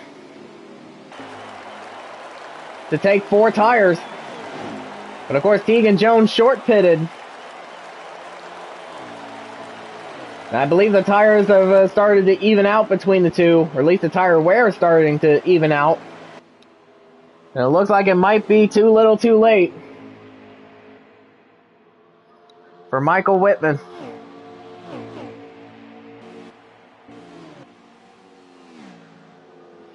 And David Wessel, the highest running of the 5 No Bull guys, he's going to have himself a pretty good points day. As is Tegan Jones, who will get 5 extra regular season points. As will the 41 of David Wessel.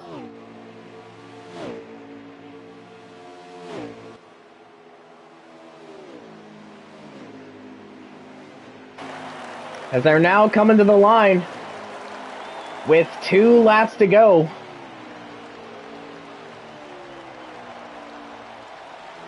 Tegan Jones is 3 miles away from a 3rd straight win and his 9th of the season.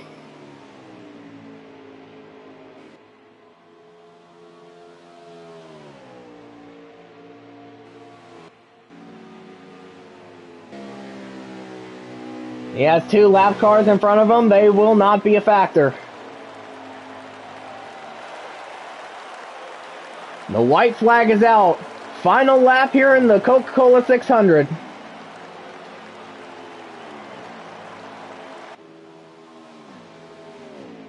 Another absolutely dominant performance from the 3-time champion.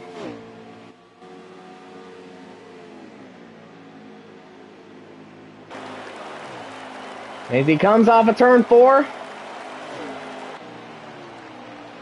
he's gonna get it. Tegan Jones wins at Charlotte. And he wins the Coca-Cola 600.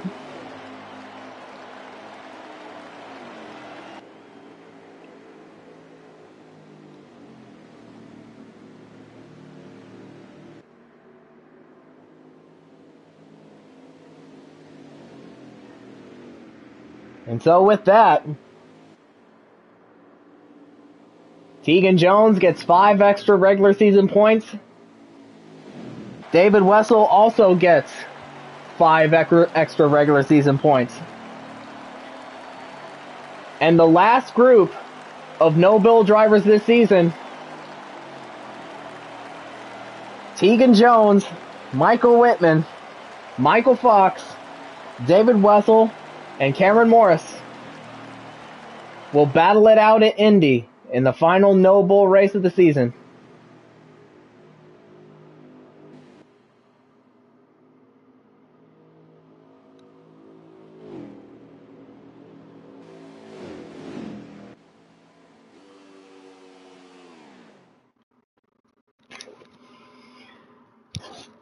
And so we will go ahead and get your race winner here, Tegan Jones.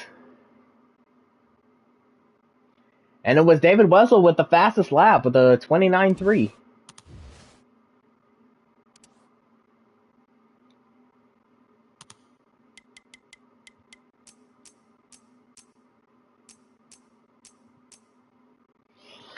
Yeah, let's get him in here. Your race winner, Tegan Jones.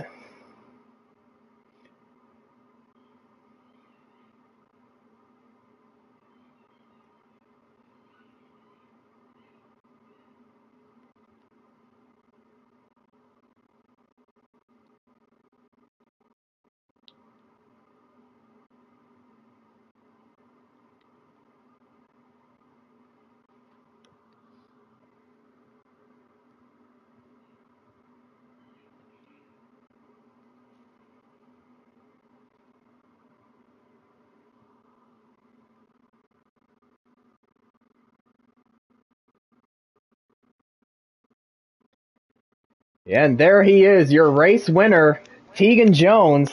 Your third in a row, your ninth of the season. And I believe there's a bit of a habit forming with you, starting middle of the pack and then just dominating the rest of the race to get yourself another win. Do you think you're in that habit as well? I mean, obviously, it's a habit I don't like having, but it's a habit I'll take, I guess, if it means I get the win. So it's just everybody's picked up on qualifying this year, and I haven't. So, but I know where the speed's at. It's the race trim, so that's all that matters to me.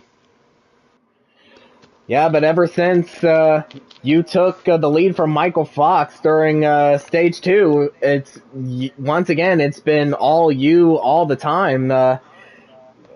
Did you feel like you would be as dominant as you were?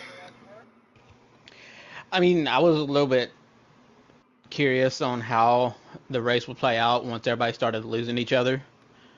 You kind of saw that with the 4-car draft catching me, that they right there at the end, Wes and Mike got up, within half a second, and then was actually on my bumper when we pitted. So Wessel had a bad pit stop, and that kind of separated me and Mike, and that helped me kind of pull away just with the raw speed that I had tonight. So, yeah, it just seems like the low draft seems to really work now with people staying in line and helping each other, catch the leaders. It kind of sucks when you are the leader and you've got about 2 seconds on them. But, I can be happy with it if I'm in that group too, trying to catch a leader. So, and I can kind of see the pros and cons of it, and then it's just a tool that they're given or we're given. So, but yeah, I really did not think I was going to have the speed tonight. I actually thought somebody else was going to have it, but I think if he ever had gotten the clean track, he probably would have had it, and just didn't. So I'll take that win. I thought the little strategy call at the end about bit me in the ass, but I made it work. So all I was worried about Mind Killer doing it, and I should have just been worried about my damn self. Yeah, and with the race tonight, you get yourself 5 extra regular season points, as is your teammate David Wessel, with him being the highest finishing of the No Bull guys now. Of course, this top 5 is going to battle it out for the final No Bull race at Indy. So how do you think it's going to play out? With this low draft shit, I don't know. It seems like this low draft has really become a very big tool this year for people that's kind of behind in a group to catch the front pack, or like in my case, not the leader. So I'm good at Indy, but the shit does come to an end eventually. I have not been beat there since I've run Cup in this league, so I got a feeling I'm probably gonna get my ass handed to me this year, just because luck. My dad always says laws of average usually comes back, in somebody else's favor, and it's been in my favor way too long. So, it's a good little group. It's some fast guys that's pretty decent at Indy. Mike's really decent at Indy. He usually gives me a run for my money, and Wessel seems to be really hitting on something this year here lately, and as is S'mores. So, I'm not even sure who the other one was.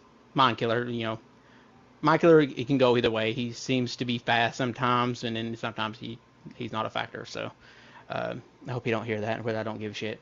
So all I know is I didn't have an issue with the night like everybody else did. So. Well, another absolutely dominant win for you and another crown jewel victory under your belt.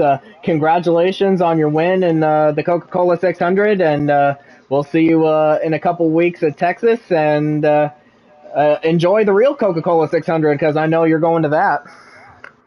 Yep, that's I didn't get to go to a race last year, so it feels pretty good to go to one this year and not have this stress of rooting for a driver. So, I mean, I'm rooting for drivers, but I really don't, I could give two fucks if they run like shit or not. So, if they win, that's good too. That'll make me happy. But if they don't, then I'm going out there having a good time. So, I'm going to enjoy my time with a few other guys and see if I can't get late. No, I better not say that. They'll all back out. I'm going to get off here before I say something that gets me fucking suspended. All right, thanks for broadcasting the longest race of the year so far. So yeah, of course, that's no problem. All right, later. Enjoy your week off.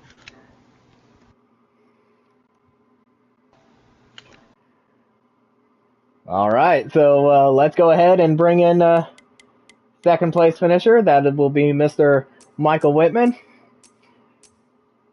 I mean, another roller coaster day for him, with him, getting involved in some scraps, but ultimately a pit strategy that he tried to make work, but it was ultimately for not, as it was just a little too late for him to catch up to Tegan Jones for that win. And there he is, your runner-up finisher, Michael Whitman.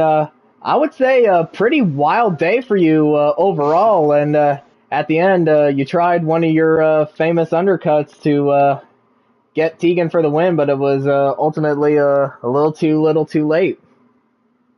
Yeah, just I was losing a little bit to him, little by little, and I knew I wasn't going to win being on his strategy. I think he took none and a can, so I went with 4 and tried to short it as much as I could when I realized that I wasn't going to catch him on the long run. So just tried to make a call to win. I've got 3 wins already, so I don't really need to worry about whether I'm second or fifth based on that call. So glad it turned out that I didn't lose spots because of it, but disappointed, of course, that it didn't work for the win. Just needed a little bit more on that initial part of the run, because it steadied out pretty much towards the end there, with his none and my 4 falling off.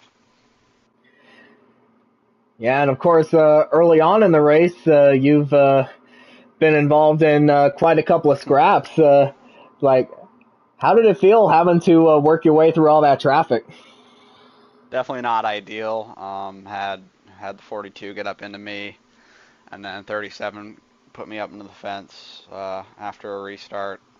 So just when stuff like that happens, of course you want to go and get payback and be all angry about it, and I definitely was at first, but it's nothing you can do. It was out of your control. So you just got to lock in and keep going, and I ended up in a decent spot for that stage and for the finish. So when stuff like that happens, you don't really worry about it if it all works out in the end. But of course, thankfully, you weren't any Spencer Boyce levels of angry. But well, with your second place tonight, you do qualify for our final no bull race of the season at Indy for our Brickyard 400. And of course, when I had Tegan in here just now, he did say that you were pretty decent at Indy, give him a run for his money. Do you feel that same sentiment? Definitely a good track for me. It's an even better one for him though. So he's very, very good, very fast every week, and that's one of his strongest tracks. So I'll just need to be fortunate and have some of the speed that I've had this year if I want a chance. But it's definitely going to be a big challenge. Yeah, well, we can't wait to see you take on that challenge. But congratulations on a very good runner-up finish for you in our Coke 600. And we'll see you in a couple weeks at Texas, and I believe you're also one of those guys that's going to be going to Charlotte for the real race next week. I will be in Charlotte. Yeah, it's going to be a lot of fun. So, super excited for that. Been there before, so it'll be cool to be back there. It was a long time ago. The walls were yellow. Jeff Gordon was still racing, so it's been a while, Kylo. But I'm super pumped for that. Coke 600 has been one of the best races in the next gen car, so that's been some must-see television. So, got to buy a ticket, right? Yeah, but of course, if you're ever planning on coming down here to Florida and going to the 500 in the future over at Daytona, like, let me know. I'll hook you up. Absolutely. That's a bucket list thing for me for sure. So I'd love to do that, and we can have some of us come down, hang out with you, and enjoy the 500. That'd be a pretty cool one, I think. Yeah, definitely a bucket list race for sure. But yeah, I'll let you go ahead and get offline and get some rest, relaxation, enjoy the real race at Charlotte, and I'll see you in a couple weeks at Texas. Absolutely. Thank you for doing this. It's a long one, so to do that on your own, not an easy feat. I assume you probably ran out of words at some point. 200 laps worth is a lot. So I appreciate you doing that, and well-deserved off week for all of us and for you especially. So I'll see you at Texas. Yeah, I'll see you there.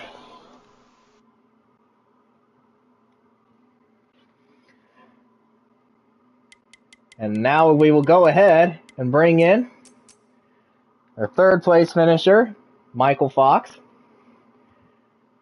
And I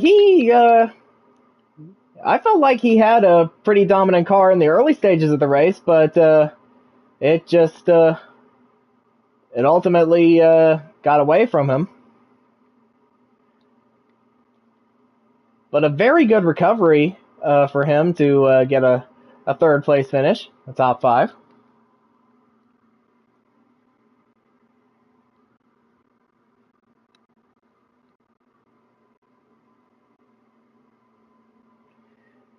And there he is, Michael Fox taking the bottom step of the podium. It looked like you had a car that could win the race earlier in the run, but it just ultimately you got shuffled back to third. But a very strong top 5 for you, I would say. Yeah, I really felt like I had a really strong car for this race, but I was just not able to do it in the end. I was only able to do it for the first stage, which I'm happy that I actually got my first stage win in this series, here in the Cup Series. Was not able to do that in the second stage. And the end of the race, it was just, I was doing all I can, and, I was just being basically desperate, like I've been on the desperate side even at Dover, and I felt like, this is like the third race I would say, like Las Vegas I felt like I had something, Dover I almost had it, this race I was just not able to pull it off, but it was a good fun race, it really was. Third place, I'll take third place with my first stage win. Good win on Tegan, though. I will say that. Now, of course, you do say that this is your first stage win of the season, so how are those stage points going to help you out in the points race as we get closer to the end of the regular season? I really don't know.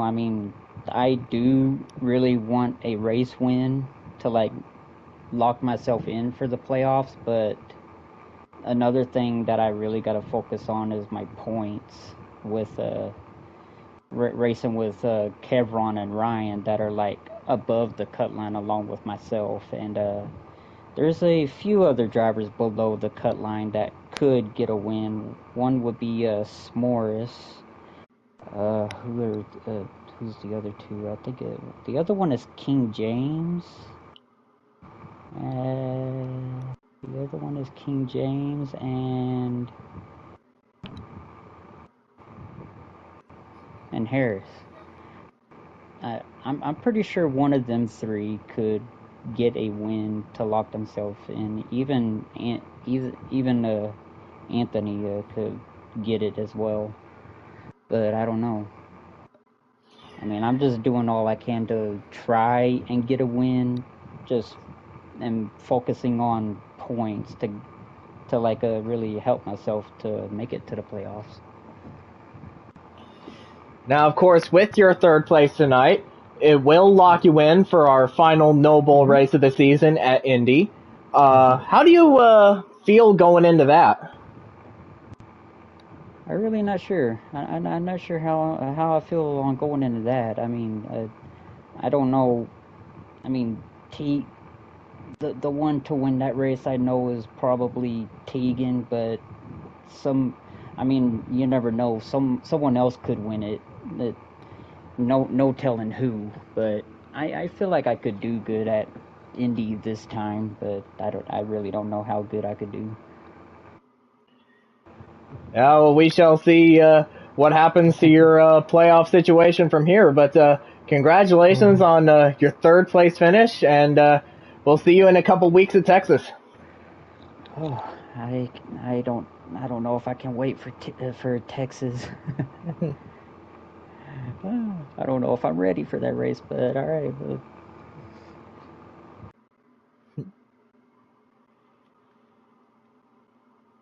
Yeah, but with a track like Texas, I'd probably be hesitant like that as well.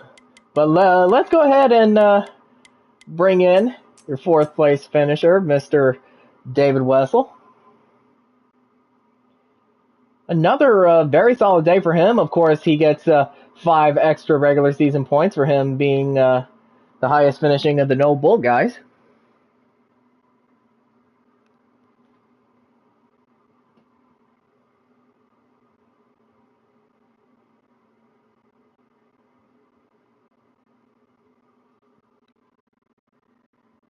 And there he is, your fourth place finisher, David Wessel. Another very solid day for you, and it ended with you getting 5 extra regular season points for being the highest finishing of the No Bull drivers. Like, how did it feel running out front for pretty much the entirety of the race?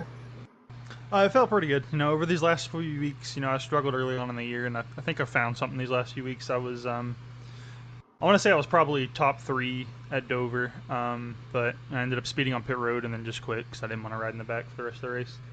And I'm already locked in the playoffs, so I ain't got nothing to lose. But I found some speed, so it's definitely a confidence boost knowing that I can run around the top 5 now a little more frequently. Well, of course, you already have a win this season, and with those 5 extra points for you, as well as your teammate Tegan Jones also getting those 5 points.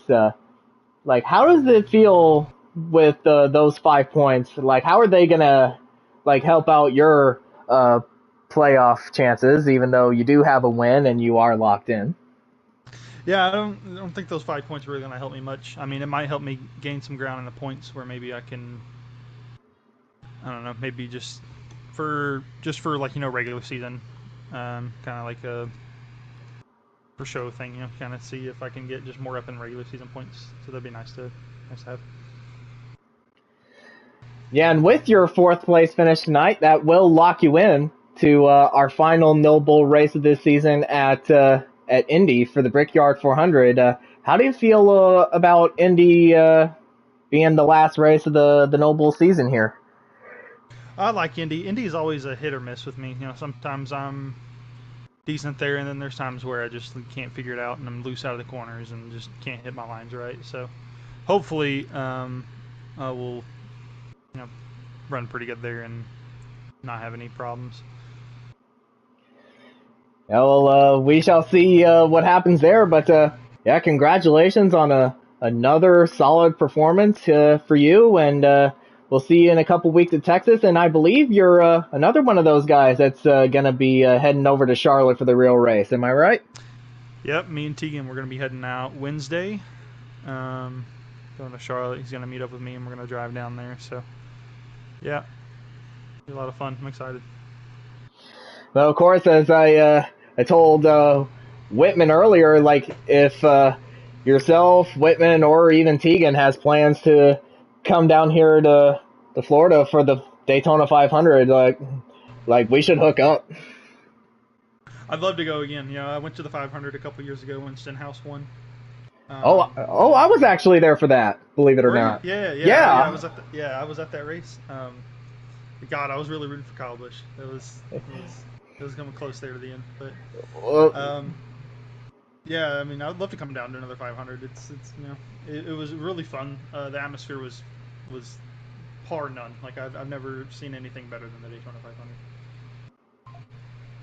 Yeah, but well, I can't wait for you to come back down here with the 500, and maybe we'll get that group together. But yeah, I'll go ahead and let you get off, get some rest, enjoy the off week, enjoy the real 600, and see you in a couple weeks at Texas. Thank you. Have a good night. I'm sure you've had a long night too. Long race. Well, it's a good thing we started a little earlier this time. Oh yeah, the race went by pretty quick though, so I didn't feel like it was that bad. Yeah, I'd say so. Have a good night. Same to you.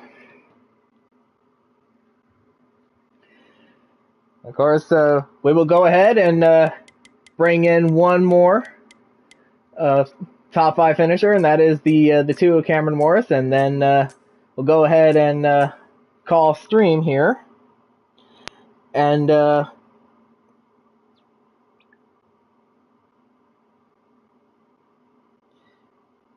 before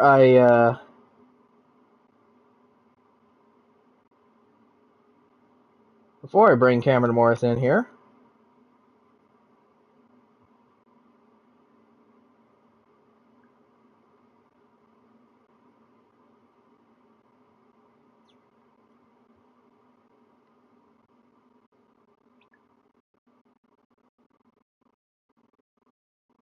and I believe it is Joey Logano that won the All-Star race at North Wilkesboro. And somehow, despite not practicing at all, Monza Madness Larson comes home 4th. Yeah. Anyway, let's go ahead and bring in Cameron Morris in here.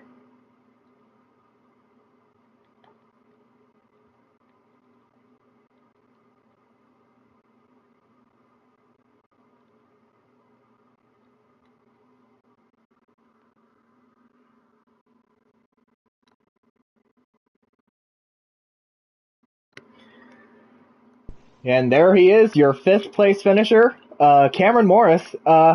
Another pretty up and down day for you, I would say. You've been running, middle to the back of the pack for pretty much the whole time, but it's that pit strategy that got you like a top 5 finish, and like that's how you were able to, get a top 5 finish. So, take us through the race. How did it look from your perspective? It was just mainly a track position race because it was kind of similar to Atlanta. Just I think like 30 extra laps or something like that. It was basically like another Atlanta, where last time I raced Charlotte, it wasn't like this. We were actually able to spread out a little bit, and we saw who was the real dog, so to speak.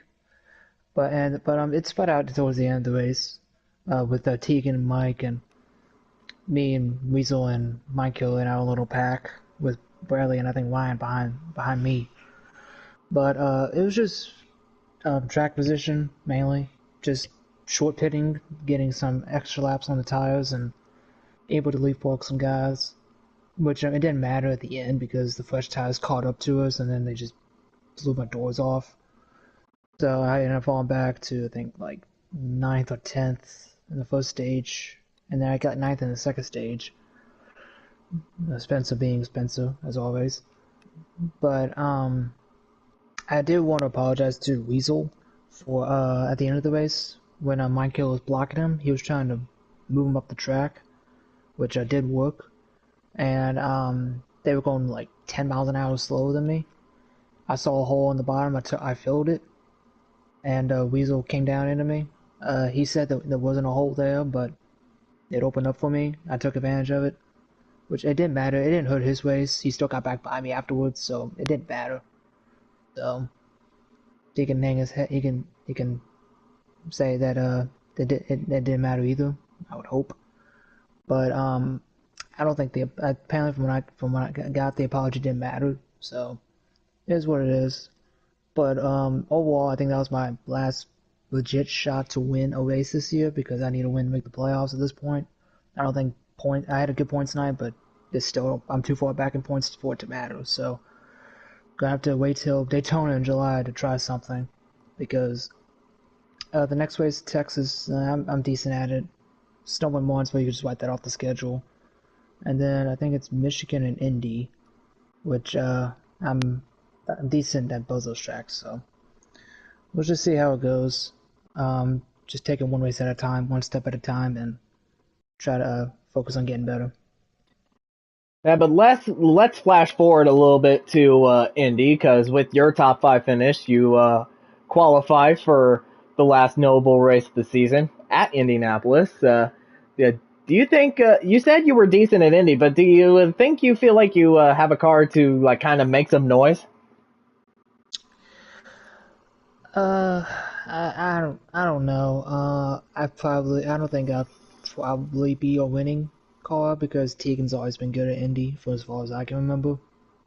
So, I don't think I would be up there like battling with him and Mike for the win. I'll probably be lucky to finish top 5, honestly. But goal would probably be top 10 for Indy. This would have been like the past couple weeks. Like top 10 should be guaranteed, and a chance at a top 5 or a possible shot at the win. That's how it was the past 2 weeks, but now I think I'm going to be going back down to earth a little for Texas in a couple weeks. Yeah, but well, we can't wait to see what happens next for you. But congratulations on a very good top 5 finish for you. Enjoy the week off, and we'll see you next in 2 weeks at Texas. Yes, sir. Hopefully I have a decent race there. And thank you for broadcasting tonight. Of course. You have a good night. Same here.